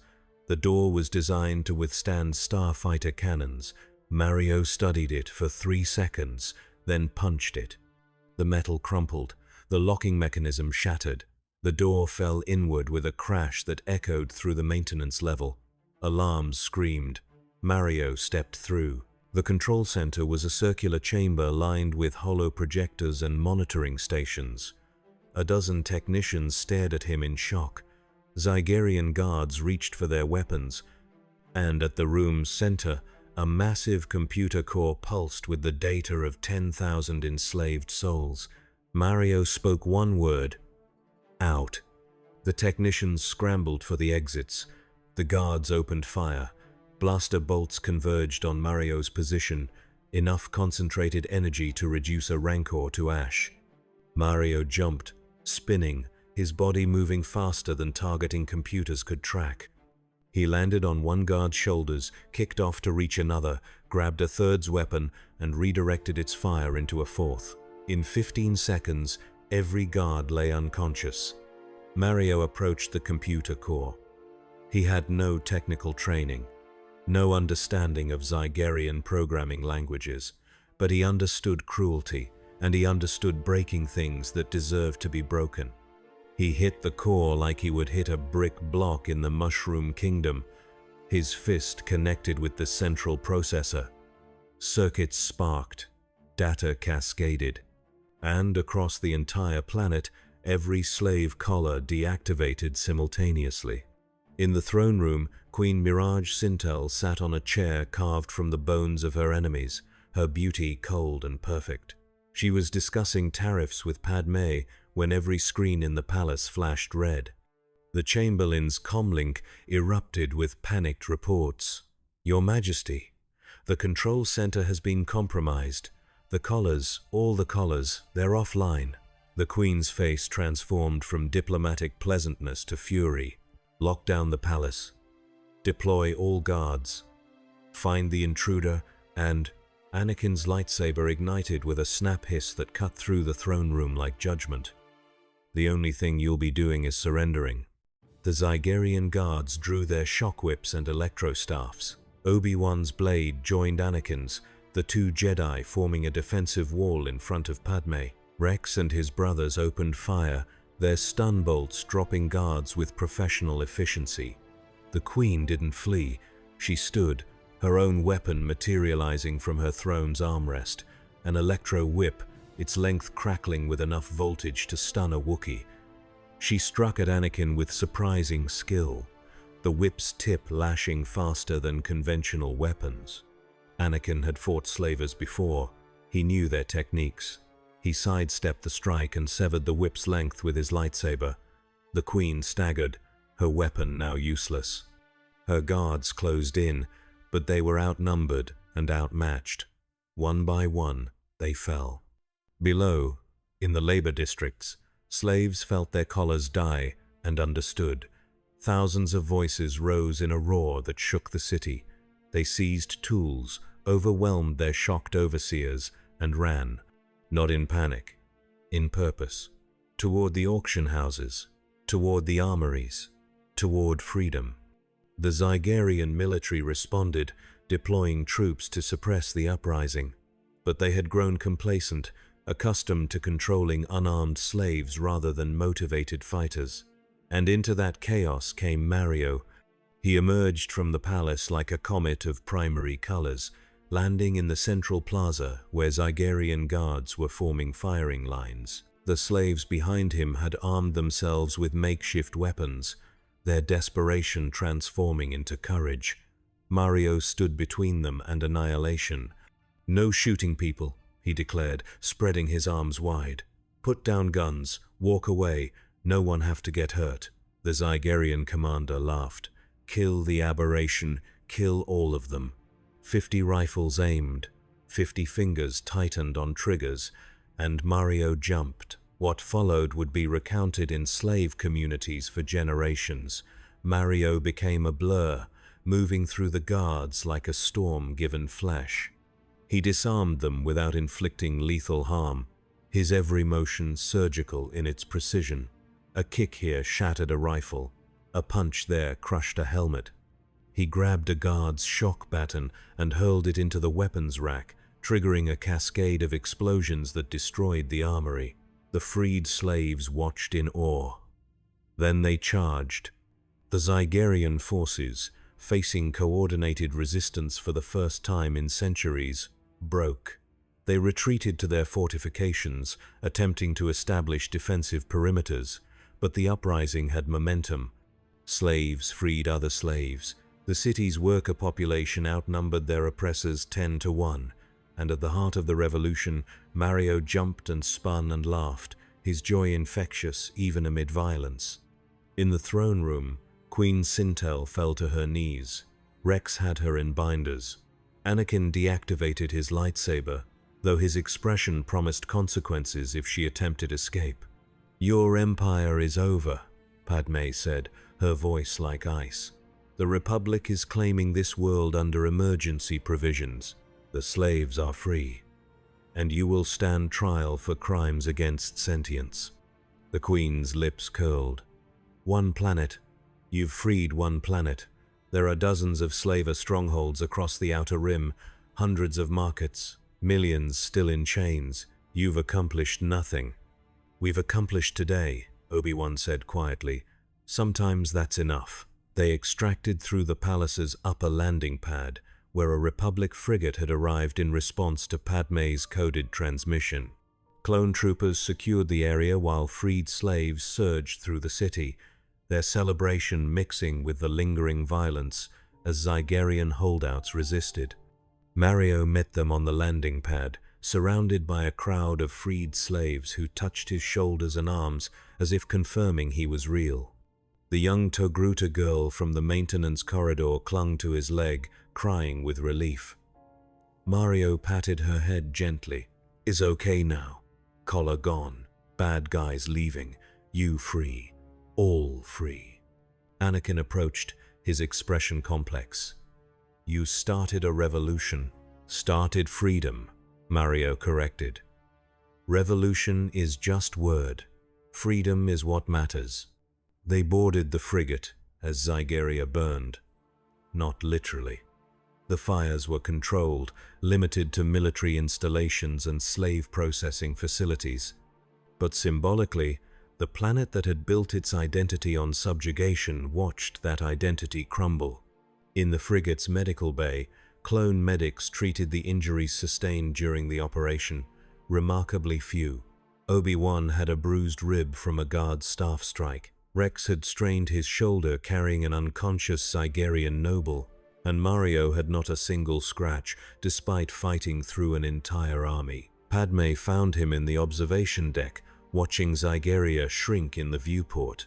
"You did it," she said softly. "You freed them." "We did it," Mario corrected. "Mario just punched things. You and Anakin and Obi-Wan do smart stuff. Teamwork. Still, without you, we couldn't have moved this fast. The Republic has been debating Zygerian intervention for months. You cut through the politics with pure action." Mario turned to face her. His expression was uncharacteristically solemn. "Padme, why Galaxy let slavery happen? Why not stop before now?" She had no good answer. "It's complicated. Resources, priorities. The war consumes everything. War is excuse, not reason." Mario's voice held disappointment. "In Mushroom Kingdom, if Bowser take people, Mario go right away. No debate, no waiting, just go and save. Why here different? Because this galaxy is vast, bigger than you can imagine, and sometimes the problems are so large that people feel helpless. Then make them feel not helpless." Mario pointed at the planet below. "Show them what possible. Show them one person can make difference. Many one-persons make bigger difference." He smiled suddenly. "Is how beat Bowser every time. Start small, get power-ups, grow strong, then save everyone." Padme felt tears threatening. This stranger, this impossible visitor, had articulated the idealism she had spent years defending against cynics and pragmatists. "I wish the Senate could hear you." Then Mario talked to Senate. "It's not that simple. Why everyone say that?" Mario threw his hands up in exasperation. "Nothing simple, everything complicated. Always reasons for no do things, but also always possible if just try." He took her hands gently. "Padme, you good person. Very good, but also very tired. Galaxy make you tired with complications. Mario think, maybe Galaxy need complications less and action more." She squeezed his hands, then pulled him into a hug. He tensed in surprise before returning the embrace with warmth. When they separated, Padme had made a decision. "I'm going to propose emergency legislation, immediate Republic intervention in all known slave markets, full military deployment. It will be political suicide, but you're right, we've waited long enough." "Mario, help convince senators," he offered eagerly. "Can jump around Senate floor. Make very entertaining speech. Despite everything." Padme laughed. "I don't think Senate security would allow that, but I appreciate the offer." They returned to the bridge, where Anakin and Obi-Wan were coordinating with Republic Command. The liberation of Zygeria had sent shockwaves through both Republic and Separatist territories. The Separatist leadership, which had allied with the Zygerians, now faced questions about their commitment to freedom. The Republic Senate scrambled to claim credit while distancing themselves from the unauthorized operation. And in the shadows, Palpatine watched it all unfold with satisfaction. The Zygerian Queen's capture had been useful. It demonstrated Republic power while simultaneously revealing cracks in Jedi authority. Anakin's unauthorized operation would face censure from the Council, deepening the rift between the young knight and the Order's leadership, and this Mario creature had proven to be an excellent chaos agent, disrupting carefully laid plans in ways that actually served the Sith's greater purpose. Chaos bred fear, fear bred desperation, and desperation made systems embrace security over liberty. Palpatine activated his holographic communicator. The image of Count Dooku materialized, the Separatist leader's expression carefully neutral. "My lord," Dooku said, "the Zygerian situation is a setback." "Is it?" Palpatine smiled. "Or is it an opportunity? The Republic has just demonstrated its willingness to invade sovereign worlds without Senate approval. The Separatist propaganda machine should make excellent use of this hypocrisy. And the aberration? This Mario? Leave him be for now. Let him play hero. Every slave he frees is a world destabilized, a population displaced, an economic system disrupted. Chaos serves our purposes whether he intends it or not." Dooku bowed and disconnected. Palpatine turned his attention back to the security feeds. Somewhere in this vast galaxy, the pieces were moving toward their appointed places. The Clone Wars would culminate in Republic victory, just as planned. The Jedi would be destroyed, just as foreseen. And this Mario, this bright spark of foreign chaos, would eventually be extinguished like all the others who opposed the natural order. The Sith were patient. They could afford to let the outsider play. For now, the Jedi Temple's council chamber had rarely felt so tense. Master Yoda sat in his customary seat, his ancient eyes half closed in contemplation. Master Windu stood by the window, his arms crossed, his expression dark with barely contained anger. The other council members arranged themselves in a semicircle, their faces ranging from concern to outright disapproval. Anakin stood in the center, awaiting judgment. Obi-Wan stood beside him, sharing the burden. And Mario sat cross-legged on the floor, apparently unbothered by the gravity of the situation, humming his ascending melody. "Unauthorized military action," Mace Windu said, his voice tight. "Invasion of a sovereign world. Violation of diplomatic protocols. And you did all this without council approval. The Zygerians were slavers, allied with the Separatists," Anakin countered. "Liberating their world was both strategically and morally justified. That is not your decision to make." Windu's hand slammed against the window frame. "You are a Jedi Knight, not a general with independent authority. Your actions could have sparked a diplomatic incident. They still might." "They sparked a freedom movement," Obi-Wan said quietly. 3 more slaver worlds have surrendered to Republic forces since Zygeria.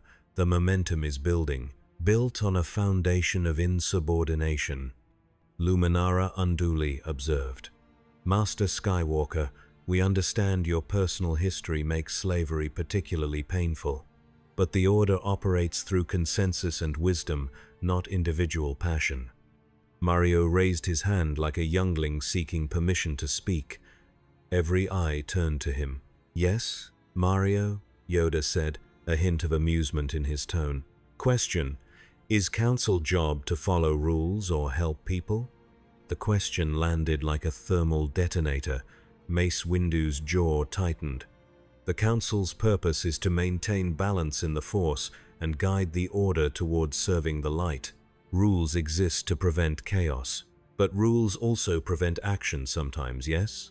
Mario stood, addressing the Council with surprising confidence. "Mario understands structure. Mushroom Kingdom have rules too. But Princess Peach also know when rules get in way of doing right thing. She break rules to save people. She flexible. Council maybe need be flexible too?" "The Force is not flexible," Ki-Adi-Mundi said sternly. "It has absolutes, light and dark, balance and imbalance. Mario not know Force. Mario know right and wrong, Wrong is people in chains, right is break chains. Very simple. He pointed at Anakin. He know this. He feel this. Why punish for doing what heart tell him right? Yoda's ears perked. Strong words from one so new to our galaxy, but wisdom sometimes comes from unexpected sources.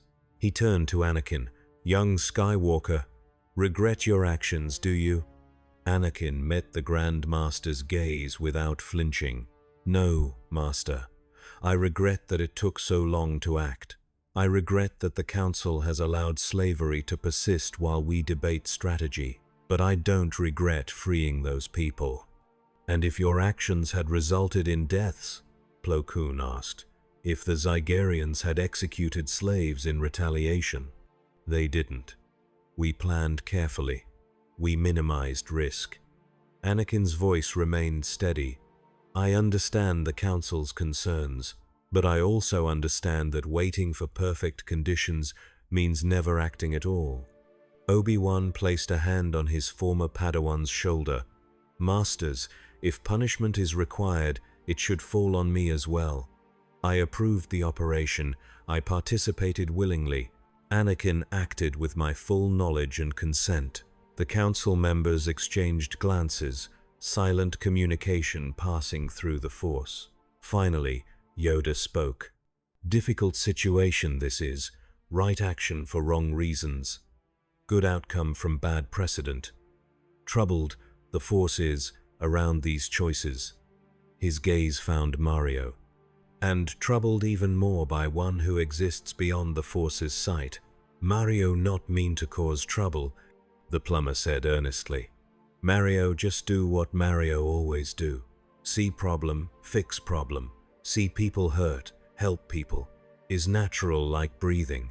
Your nature exists outside our understanding. Shakti said gently. That makes you dangerous, regardless of intent. The Force guides us. Without that guidance, how can we trust our actions serve the greater good? Mario considered this seriously. Force is like GPS, yes? Tell you where go, how get there. The analogy was imperfect but recognizable. Shakti nodded. But what if GPS wrong? What if take you bad place? Mario tapped his chest. Heart also GPS. Heart tell Mario what right. Heart never wrong if listen careful. The heart can be deceived, Mace Windu said.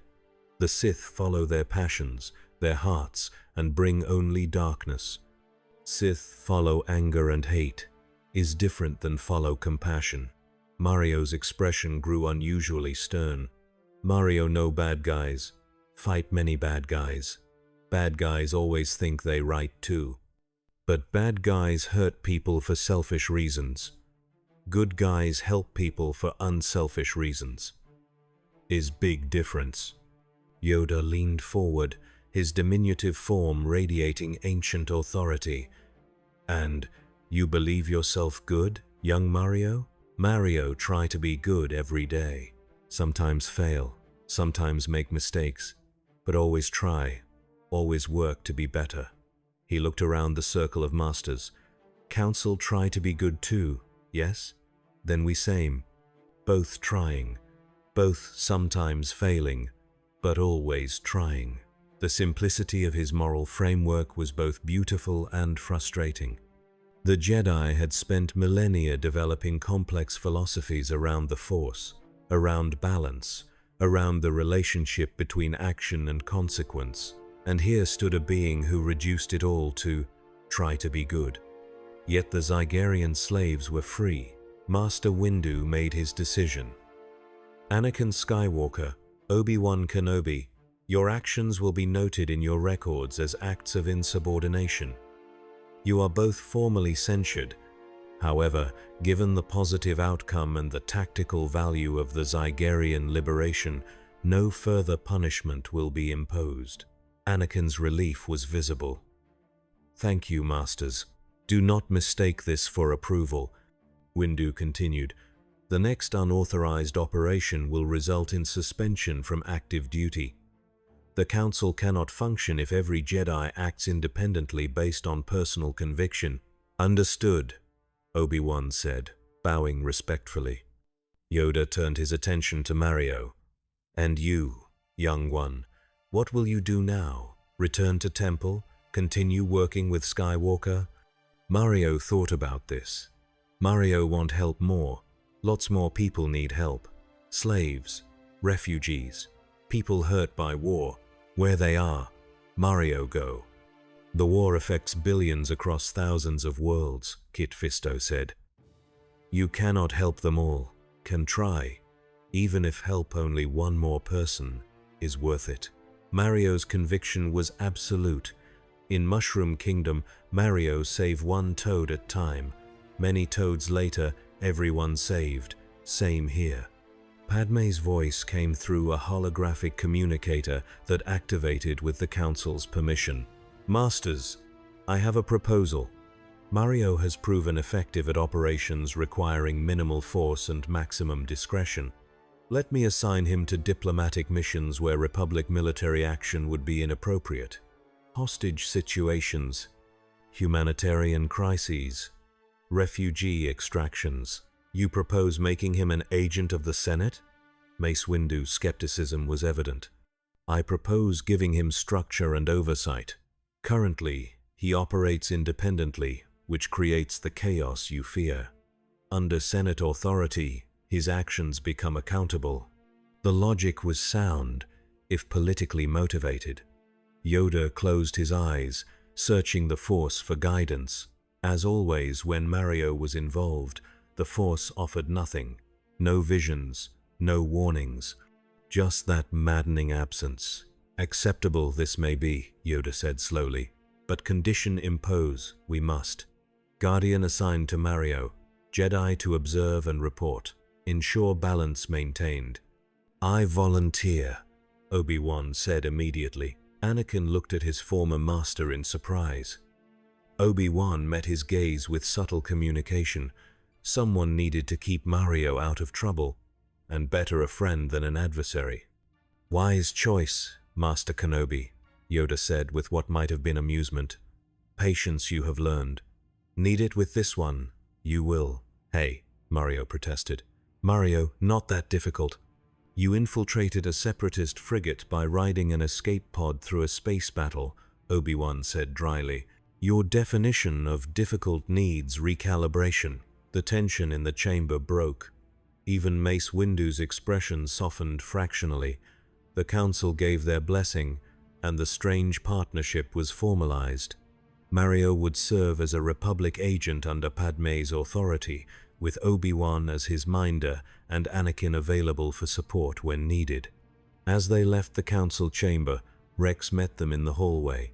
Sir, there's a situation developing. A refugee convoy is under attack in the Cadence system. Separatist raiders targeting civilian ships. How far? Obi-Wan asked. 6 hours at maximum hyperspace speed. Mario was already moving toward the hangar. Then we go now. No time waste. And just like that, the next adventure began. The refugee convoy limped through the Cadence system like wounded animals fleeing predators. 12 civilian transports, their hulls patched and repatched, their engines straining against overload. Inside, families huddled together. Twi'leks from Ryloth, humans from occupied separatist worlds, Rhodians seeking asylum, 10,000 souls fleeing the war's devastation with everything they could carry. The separatist raiders had chosen their prey with calculated cruelty. 3 munificent-class frigates dropped out of hyperspace ahead of the convoy, cutting off escape. Their commander, a tactical droid designated TX-43, broadcast a simple message: surrender all valuables and able-bodied individuals, or be destroyed. The refugees had nothing left to surrender except their lives. On the Republic light cruiser Negotiator, Obi-Wan studied the tactical display with growing concern. We're still 4 hours out. The convoy won't survive that long. Can they jump to hyperspace? Anakin asked from the adjacent hologram, transmitting from the Resolute. Their hyperdrives are damaged. That's why they're using sublight through the Cadenth corridor. Obi-Wan's fingers drummed against the console. We need to buy them time. Mario, standing beside the holographic display, pointed at the frigate formation. 3 ships. Mario can reach an escape pod again. Absolutely not, Obi-Wan said firmly. That tactic worked once through luck and surprise. They'll be watching for it now. Then, different approach. Mario studied the display with surprising tactical acumen. Refugee ships have cargo, yes? Supplies? Minimal. Mostly personal belongings and emergency rations. Emergency rations come in crates, yes? Crates about Mario size? Obi-Wan's eyes widened as he understood. You want them to jettison you toward the Separatist fleet inside a cargo container. Exactly. They scan, see only supplies. Get close. Mario break out, board ship, cause chaos. He grinned. Separatists busy with Mario, refugees escape. It's suicide, Anakin said flatly. Even if you survive the initial approach, you'll be alone against 3 frigates. Not alone. Have Force friends coming soon. Mario's optimism was unshakable. 4 hours, you say? Mario can cause 4 hours of chaos easy. One time cause 8 hours of chaos in Bowser's castle just by existing.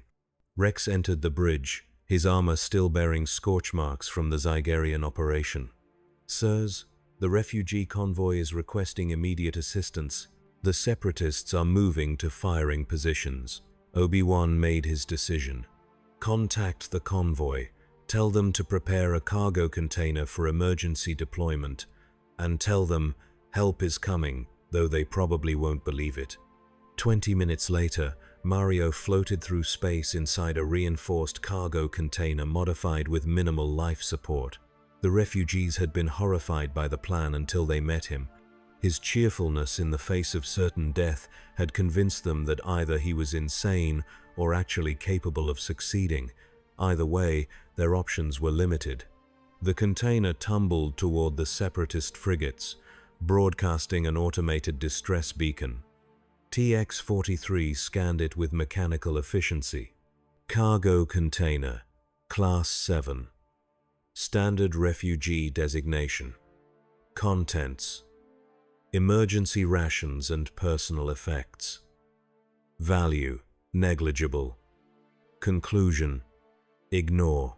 The container drifted past the frigate formation, apparently harmless. Then, when it reached the optimal position between all 3 ships, Mario kicked the hatch open. He erupted into space like a torpedo of pure joy. His body, impossibly, did not immediately die. He held his breath, his physiology refusing to acknowledge that vacuum should be fatal. And he jumped. The jump defied every law of physics and common sense. With no air to push against, no surface to launch from, Mario somehow generated momentum. He flew toward the nearest frigate, spinning to build velocity, and landed on its hull with an impact that dented the armor plating. TX-43's sensors shrieked with confusion. Anomaly detected. Organic life form on hull section 7. Impossible. Reevaluating parameters.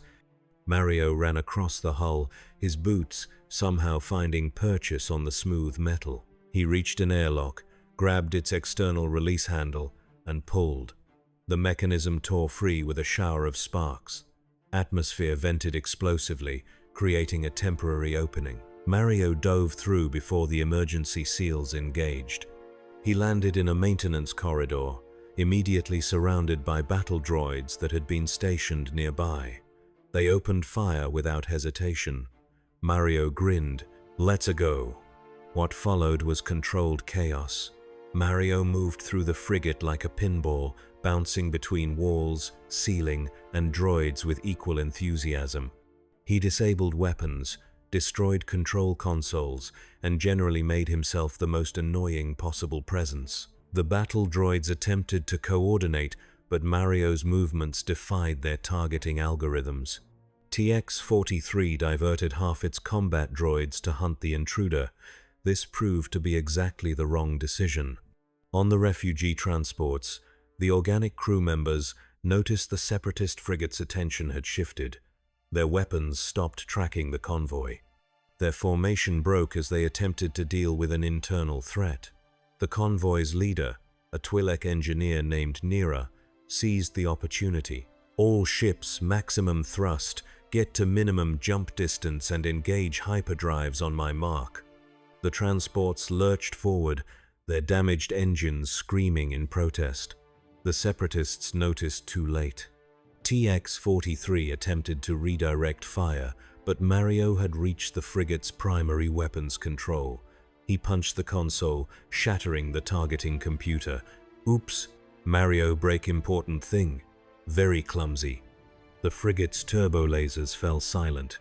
TX-43, operating from the bridge, recalculated. Conclusion: primary objective compromised. Secondary objective: eliminate intruder. Tertiary objective: pursue refugees. The droid commander sealed sections of the ship, attempting to trap Mario.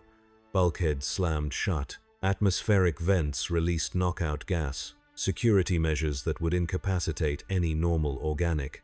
Mario just held his breath longer and kicked through the sealed bulkheads. He reached the bridge in 12 minutes.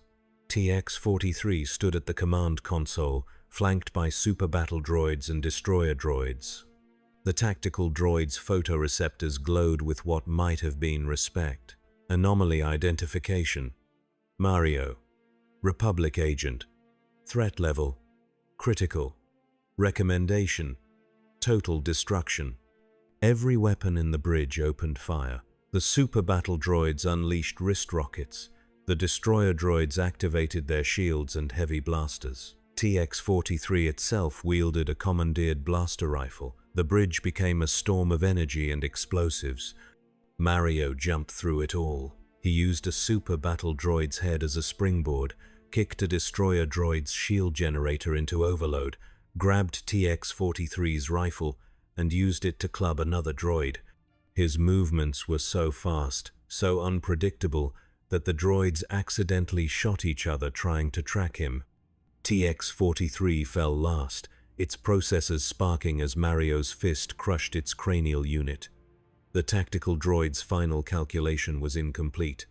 Error. Error. Cannot compute probability of.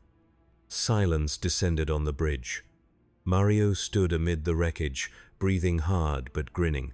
He approached the command console and studied the controls. Most of it was incomprehensible, but he recognized the self-destruct sequence from countless video games. When in doubt, blow things up. His classic solution. He activated the sequence, setting the timer for 10 minutes. Alarms wailed throughout the ship. Mario ran for the hangar bay, where separatist shuttles waited. He had never piloted a spacecraft before, but how hard could it be? Very hard, it turned out. The shuttle's controls were designed for droids, with no concessions to organic ergonomics. Mario's first attempt at takeoff resulted in the shuttle spinning wildly and crashing into a bulkhead. His second attempt sent him spiraling out of the hangar at an angle that threatened to pancake him against the frigate's hull. His third attempt, through sheer determination and luck, got him clear of the frigate 30 seconds before it exploded. The detonation was spectacular. The fusion core breached, sending a cascade of destruction through the ship's infrastructure. The frigate broke apart, its debris field expanding in a cloud of twisted metal and venting atmosphere. The other two separatist frigates, witnessing the impossible destruction, made a tactical decision: withdraw. They jumped to hyperspace, abandoning their objective. The refugee convoy completed their own jump moments later, escaping to Republic space. Mario's shuttle tumbled through space, completely out of control. He had no idea how to stabilize it, how to navigate, or even how to activate the communications array. He was, effectively, lost. 2 hours later, Obi-Wan's task force arrived in the Carinth system. They found the refugee convoy safe in the outer system and one very confused plumber floating in a disabled shuttle. Obi-Wan's face appeared on the shuttle's emergency channel, his expression a mixture of relief and exasperation. "Mario, are you intact?" "Yes, Mario fine, shuttle not fine, Mario very bad pilot." "We noticed. Prepare for emergency retrieval. And next time you decide to infiltrate a separatist fleet alone, please consult someone first." "But worked," Mario protested. "Refugees safe, bad guys gone, mission success." "Success achieved through recklessness is still recklessness," Obi-Wan said, though his tone carried fondness. "You're going to give me gray hair." "Already have gray hair," Mario pointed out. "More gray hair, then." They retrieved Mario via tractor beam and brought him aboard the Negotiator. The crew greeted him with a mixture of awe and concern. Word of his exploits was spreading through the clone ranks. The soldiers appreciated his effectiveness, but they also worried about his methods. Wars were won through discipline and coordination. Mario represented controlled chaos, effective but impossible to replicate. In the Negotiator's briefing room, Obi-Wan and Anakin reviewed the operations recordings. The footage from the frigate's internal security showed Mario's rampage in full detail. His impossible movements, his casual disregard for physics, his absolute refusal to use lethal force even when swarmed by enemies designed for nothing but killing. "He's getting better at tactics," Anakin observed. "That self-destruct sequence was smart. Or lucky," Obi-Wan countered. "We can't rely on luck indefinitely." "Can't we?" Anakin gestured at the screen. "He's survived everything the galaxy has thrown at him. Battle droids, space exposure, crash landings. Maybe luck is his actual power." "Luck runs out. I've seen it happen too many times." They sat in silence, watching the recording loop. Finally, Anakin spoke again. "Master, what do you actually think he is? Not what the Council thinks. What do you think?" Obi-Wan stroked his beard thoughtfully. "I think he's proof that the Force doesn't govern everything, that there are rules beyond what we understand, and I think that terrifies me almost as much as it gives me hope." "Hope?" "The Sith manipulate the Force toward dark purposes. The Jedi struggle to maintain balance. But Mario exists outside that entire framework. He can't be corrupted because the Force can't touch him. He can't be manipulated because his morality is absolute." Obi-Wan looked at his former Padawan. "In a galaxy where everything feels predetermined, where prophecy and destiny loom over every choice, he represents something we've lost: genuine free will." Anakin absorbed this. His own relationship with prophecy was complicated, burdened by the title of Chosen One. "You think the Force sent him here?" "I think the Force doesn't work that way. I think Mario arrived through accident or cosmic coincidence. But now that he's here, we can choose what his presence means. The Council wants to study him. The Council wants to understand everything. It's our nature." Obi-Wan smiled slightly. "But some things resist understanding. Sometimes you just have to trust." "That's very un-Jedi of you, Master." "Perhaps. Or perhaps it's the most Jedi thing of all." The door opened. Mario entered, munching on another ration bar. "This one tastes like Goomba. Very weird." Despite everything, despite the war and the death and the impossible weight of galactic conflict, both Jedi laughed.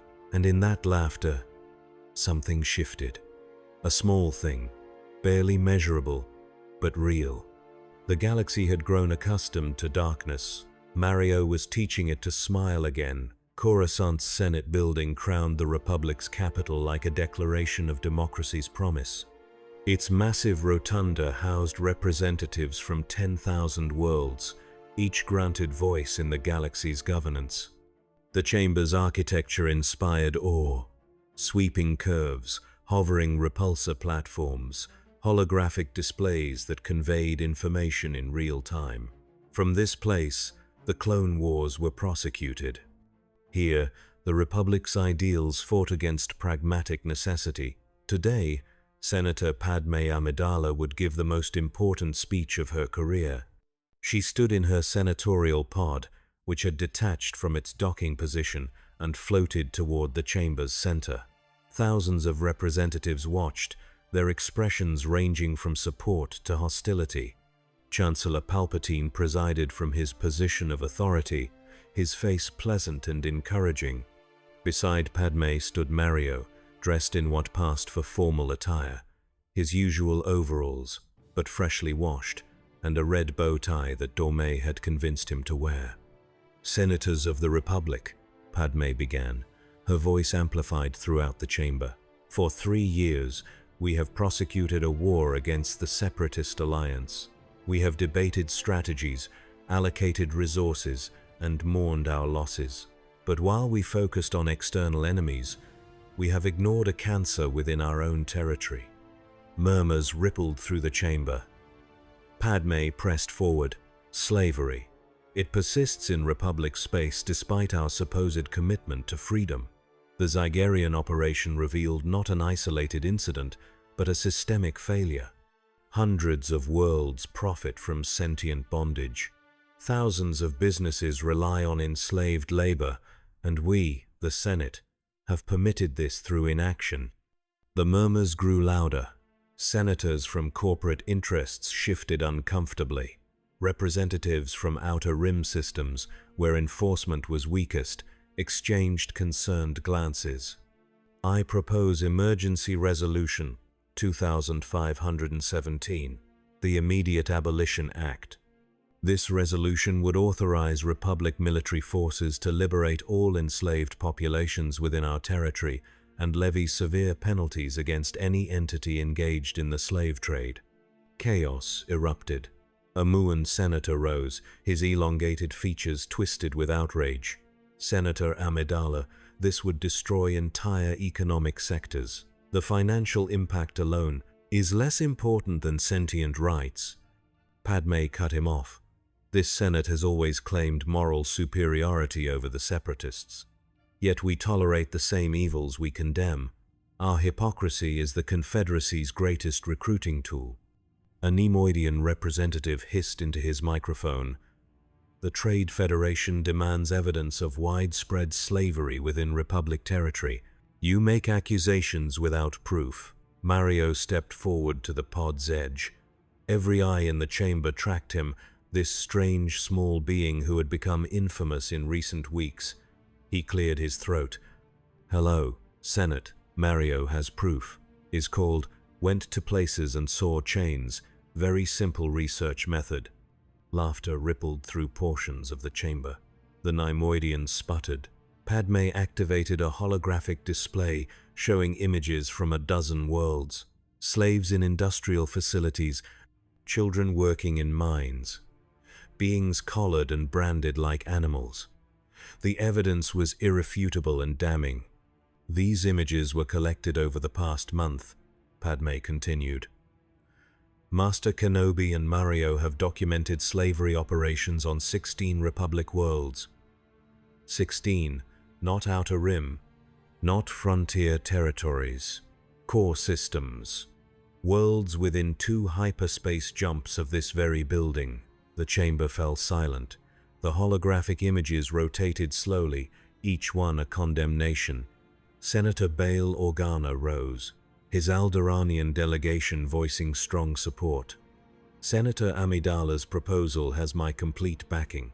Alderaan will contribute ships and personnel to any liberation effort." More voices joined.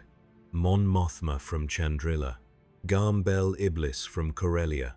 The coalition of progressive senators rallied behind Padme's resolution, but the corporate bloc remained resistant, and they controlled significant voting power. Palpatine raised his hand, calling for order. "Senator Amidala, while your moral conviction is admirable, we must consider practical implications. Our military is stretched thin by the war.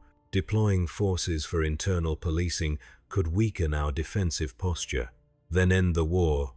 Mario said, his voice cutting through the chamber with unexpected force. War about freedom, yes? Then free people, all people, not just some people when convenient. Palpatine's expression flickered with annoyance before resuming its pleasant mask. Young Mario, galactic politics involves complex calculations.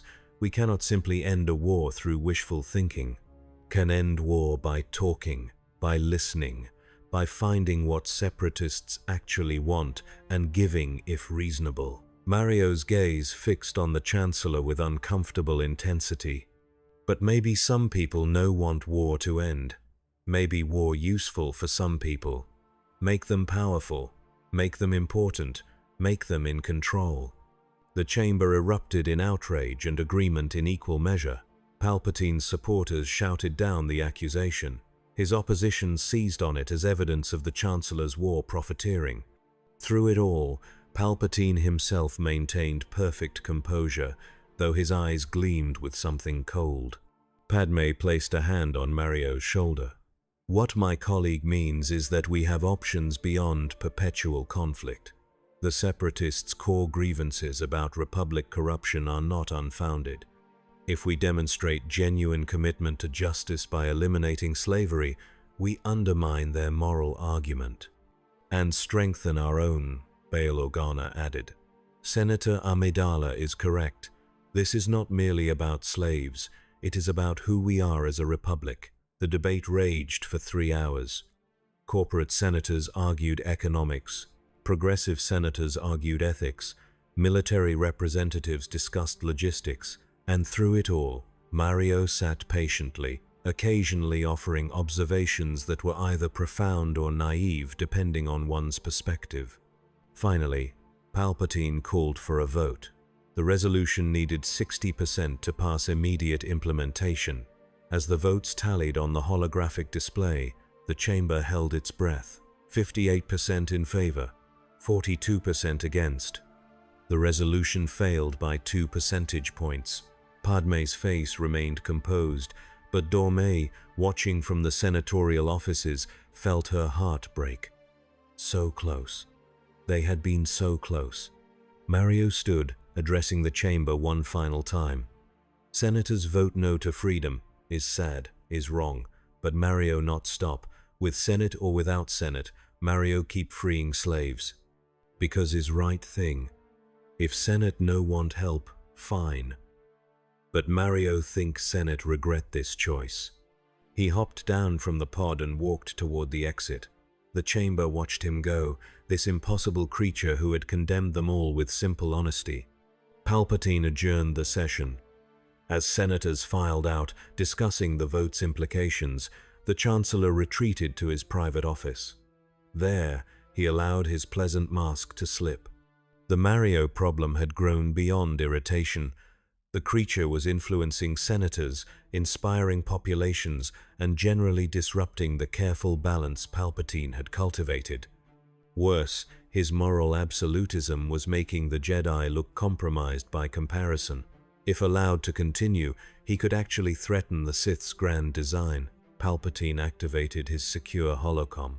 The image of Count Dooku materialized, the Separatist leader awaiting instructions. "My lord," Dooku said, "the Senate has rejected the abolition proposal." As anticipated, but the near success is troubling. This Mario has become a symbol. Symbols are dangerous. Palpatine steepled his fingers. "I want him eliminated, discreetly. Make it appear as a tragic casualty of war. Attempts to kill him have failed. His abilities defy conventional assault.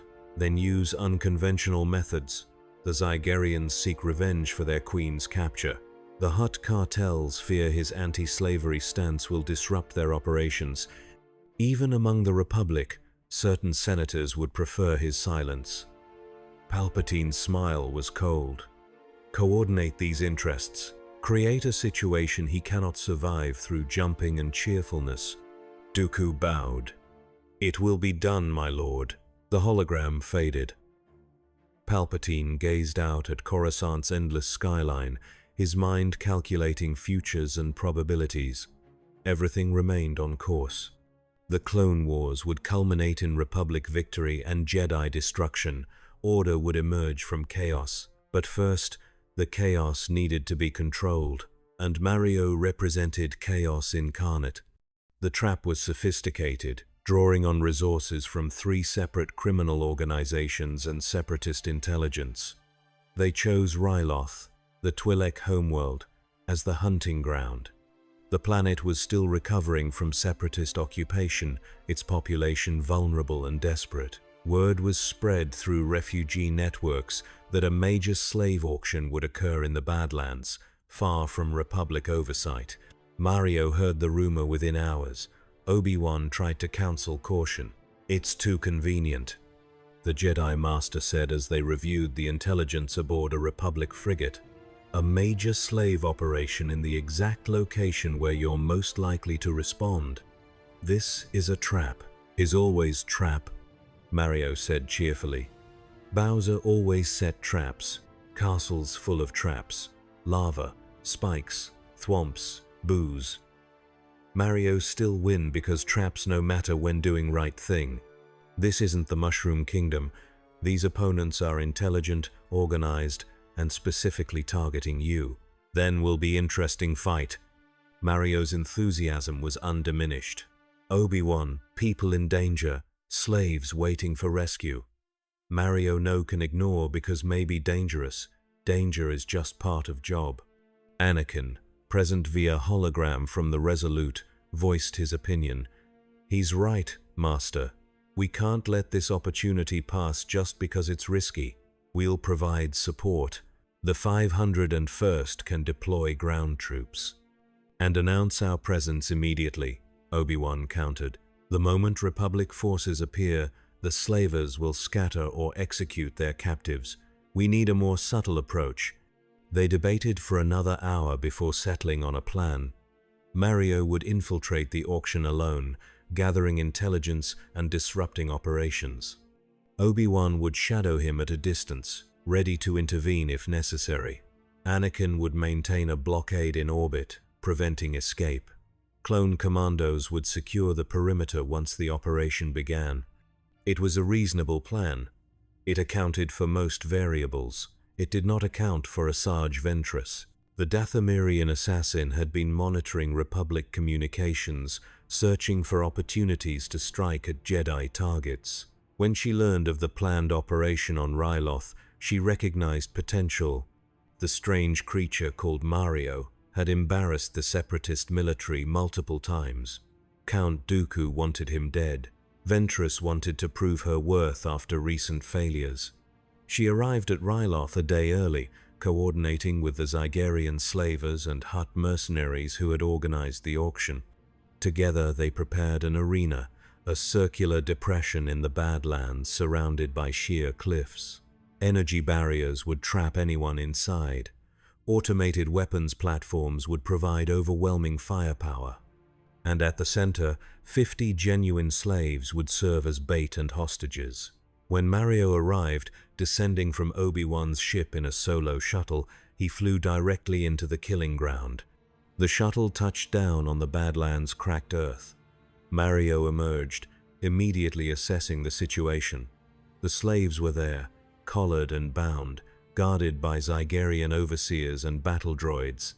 The auction setup appeared legitimate, but his instincts, honed through countless adventures, screamed warning. Too quiet, too convenient, too perfect. He approached anyway. The energy barriers activated when he crossed the threshold. Walls of crackling blue energy shot upward, sealing the arena. Automated weapons emerged from concealed positions, their targeting systems locking onto Mario, and from the cliff's edge, Asajj Ventress descended on a grappling line, her twin lightsabers ignited. "Hello, little aberration," she purred, her voice carrying dark amusement. "I've been curious about you." Mario looked up at her, then at the surrounding weapons, then at the terrified slaves. "Is definitely trap," Mario called it. "And yet you came anyway, admirable or stupid?" Ventress landed gracefully, her crimson blades humming. "Count Dooku sends his regards. He wants you to know that disrupting the natural order carries consequences. Natural order is freedom, not chains. This is unnatural order. Mario crouched, preparing for combat. You let slaves go now. Mario go easy on you. Ventress laughed. I don't think you understand your situation. She gestured, and the automated weapons opened fire. The arena became a hellscape. Blaster cannons, rocket launchers, and flamethrowers unleashed concentrated destruction. The ground where Mario stood vaporized in a storm of energy. Dust and smoke filled the air. The slaves screamed in terror. When the barrage ended, Mario stood untouched. He had jumped, spun, and bounced between the shots with that impossible agility. His cap was slightly askew. Otherwise, he appeared completely unharmed. Huh, Ventress said. Dooku undersold your abilities. This will be more entertaining than anticipated. She attacked with Makashi precision, her blades describing elegant arcs designed to dissect opponents with minimum wasted motion. Mario dodged the first strike, ducked the second, and caught the third on his gloved hand. The lightsaber blade, capable of cutting through durasteel, failed to penetrate his glove's fabric. Ventress's eyes widened. What are you made of? Determination. Mario grabbed her wrist and yanked, pulling her off balance. She recovered with a force-enhanced backflip, putting distance between them. Her tactical mind reassessed. Physical attacks proved ineffective, conventional weapons failed, but she had other tools. She extended her hand, calling on the dark side. Force lightning erupted from her fingertips, blue-white energy designed to cook nervous systems and overwhelm organic defenses. The lightning engulfed Mario, crackling across his body. He stood there, blinking in confusion. Tickles little bit. Is this supposed to hurt? Ventress poured more power into the attack. The lightning intensified, becoming a torrent that should have reduced him to ash. Mario endured it with mild discomfort, as if standing in a light rain. Okay, Mario's turn now. He jumped straight at her, arms spread wide. Ventress barely avoided the tackle, rolling aside. Where she had stood, the ground cratered from the impact of his landing. They fought across the arena for 3 minutes. Ventress deployed every trick in her arsenal. Force pushes that Mario ignored, lightsaber combinations that he avoided, even attempting to collapse the cliff face onto him. Nothing worked. Meanwhile, Mario didn't attack her directly. Instead, he focused on the automated weapons, systematically destroying each platform. Why don't you fight me? Ventress demanded, frustration creeping into her voice. Are you afraid? No afraid, just no want hurt you. Mario demolished another weapon platform with a spinning jump kick. You angry and sad. Mario, see it. Anger make you fight, but fighting no solve anger. Spare me your philosophy. She lunged again, abandoning precision for aggressive fury. Her lightsabers became a crimson blur. Mario weaved between the strikes, his movements almost playful. Then Obi-Wan arrived. The Jedi Master had been monitoring from a distance, waiting for the right moment to intervene. When he saw Ventress, his decision was made. He dropped from his hovering position on a rocket pack, landing between Mario and the assassin. Ventress, I should have known you'd be involved. Kenobi. She shifted her stance, now facing 2 opponents. The Council sends its lapdog to protect their pet aberration? I protect friends, Obi-Wan said calmly. And I'd prefer to resolve this without more bloodshed. Surrender. Tell us who hired you, and I'll ensure you're treated fairly. Ventress's laughter was bitter. Treated fairly by the Jedi, like you treated Dooku fairly when you abandoned him, like you treat all dark side users fairly by condemning them without understanding their pain. I understand pain, Mario said quietly. Everyone turned to him. His usual cheer had dimmed, replaced by something more somber. Understand losing. Understand failing. Understand being alone and scared. He stepped toward Ventress, hands spread in a gesture of peace. But pain no excuse for hurting others. Making more pain no heal old pain, only make everything worse. What would you know about it? Ventress spat. You're some ridiculous creature who jumps around like a child playing games. You know nothing of real darkness. Mario know darkness, have fallen in dark pits, have been trapped in dark castles, have faced dark enemies. His voice remained gentle despite the steel beneath. But always choose light, always choose hope, always choose try again. Darkness is easy, light is hard, but light is also better. Ventress hesitated. Something in his words penetrated her defenses, touched a part of her that remembered being more than a weapon. Then she felt it. Through the Force, a familiar presence. Count Dooku, observing from orbit, his will pressing against hers. Finish it, his voice whispered in her mind. Kill them both. Prove your worth. Her hesitation vanished, replaced by desperate need for approval. She raised her lightsabers and charged. What happened next occurred too fast for normal perception to follow. Ventress swung at Mario. He jumped. Obi-Wan moved to intercept. And the energy barrier, damaged by the weapon's fire, suddenly collapsed. The failure created a surge that overloaded the remaining weapon platforms. They exploded simultaneously. The arena became an inferno. Shrapnel flew in every direction. The slaves, still bound in the center, had no protection. Mario reacted on instinct, launching himself toward them. He landed in their midst and spread his arms wide. The explosions hit him from every angle. Fire, metal, and energy washed over his position. When the smoke cleared, Mario stood shielding the slaves with his own body. His overalls were scorched. His cap was gone. But he was intact. More importantly, every slave behind him was alive. Ventress stared, her mind struggling to process what she'd witnessed. Impossible. Nothing survives that. Nothing. Mario, not nothing. Mario is Mario. He helped the nearest slave to her feet, gently removing her collar. And Mario say enough. No more fighting. Time to go home. Anakin's forces chose that moment to arrive. Clone gunships descended from orbit, their cannons targeting the remaining Zygerian positions. Rex led a commando team that swept through the slavers with professional efficiency. Within minutes, the entire operation was secured. Ventress made her escape during the chaos, using the smoke and confusion to slip away.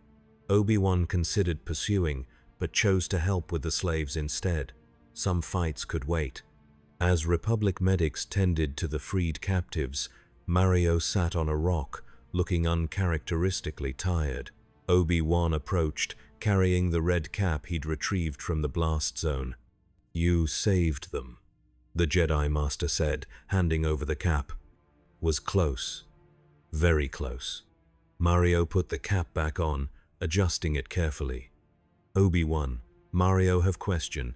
Why lady so angry? What hurt her so much?" Obi-Wan sat beside him. "Ventress has a tragic history. She was trained as a Jedi, then lost her master to violence. The dark side promised her strength to prevent future losses, but it only brought more suffering. Could she come back to light? I don't know. The Jedi Code teaches that redemption is always possible, but it requires the person to choose it." Mario was quiet for a moment. "Mario, think everyone deserves second chances, even bad guys. Even Bowser gets second chance sometimes, like when play sports or race together." He looked at Obi-Wan with surprising wisdom.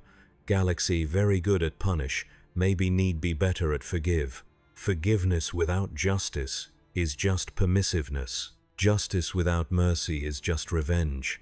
Mario stood, dusting off his scorched overalls. "Anyway, slaves free now. Is good day despite explosions. Mario counters win." That night, aboard the Republic frigate, Obi-Wan filed his report to the Jedi Council. He detailed the trap, Ventress's involvement, and Mario's continued resistance to harm. but he left out the conversation about redemption and forgiveness. Some things felt too personal to reduce to official records. Anakin contacted him via Holo, his face showing concern. "Master, Ventress escaped. She'll report back to Dooku about Mario's capabilities. They'll adjust their tactics." "Let them adjust," Obi-Wan said wearily. "I don't think conventional tactics will ever work against someone who exists outside the rules we all follow. That's what worries me. If he's invulnerable, if he can't be corrupted or manipulated, then he's the most dangerous piece on the board, not because of malice, because he can't be controlled." "Should we control him?" Obi-Wan asked. "Or should we trust him?" The question hung between them, unanswered, because neither Jedi knew if trust was wisdom or naivety anymore. The war had made certainty impossible.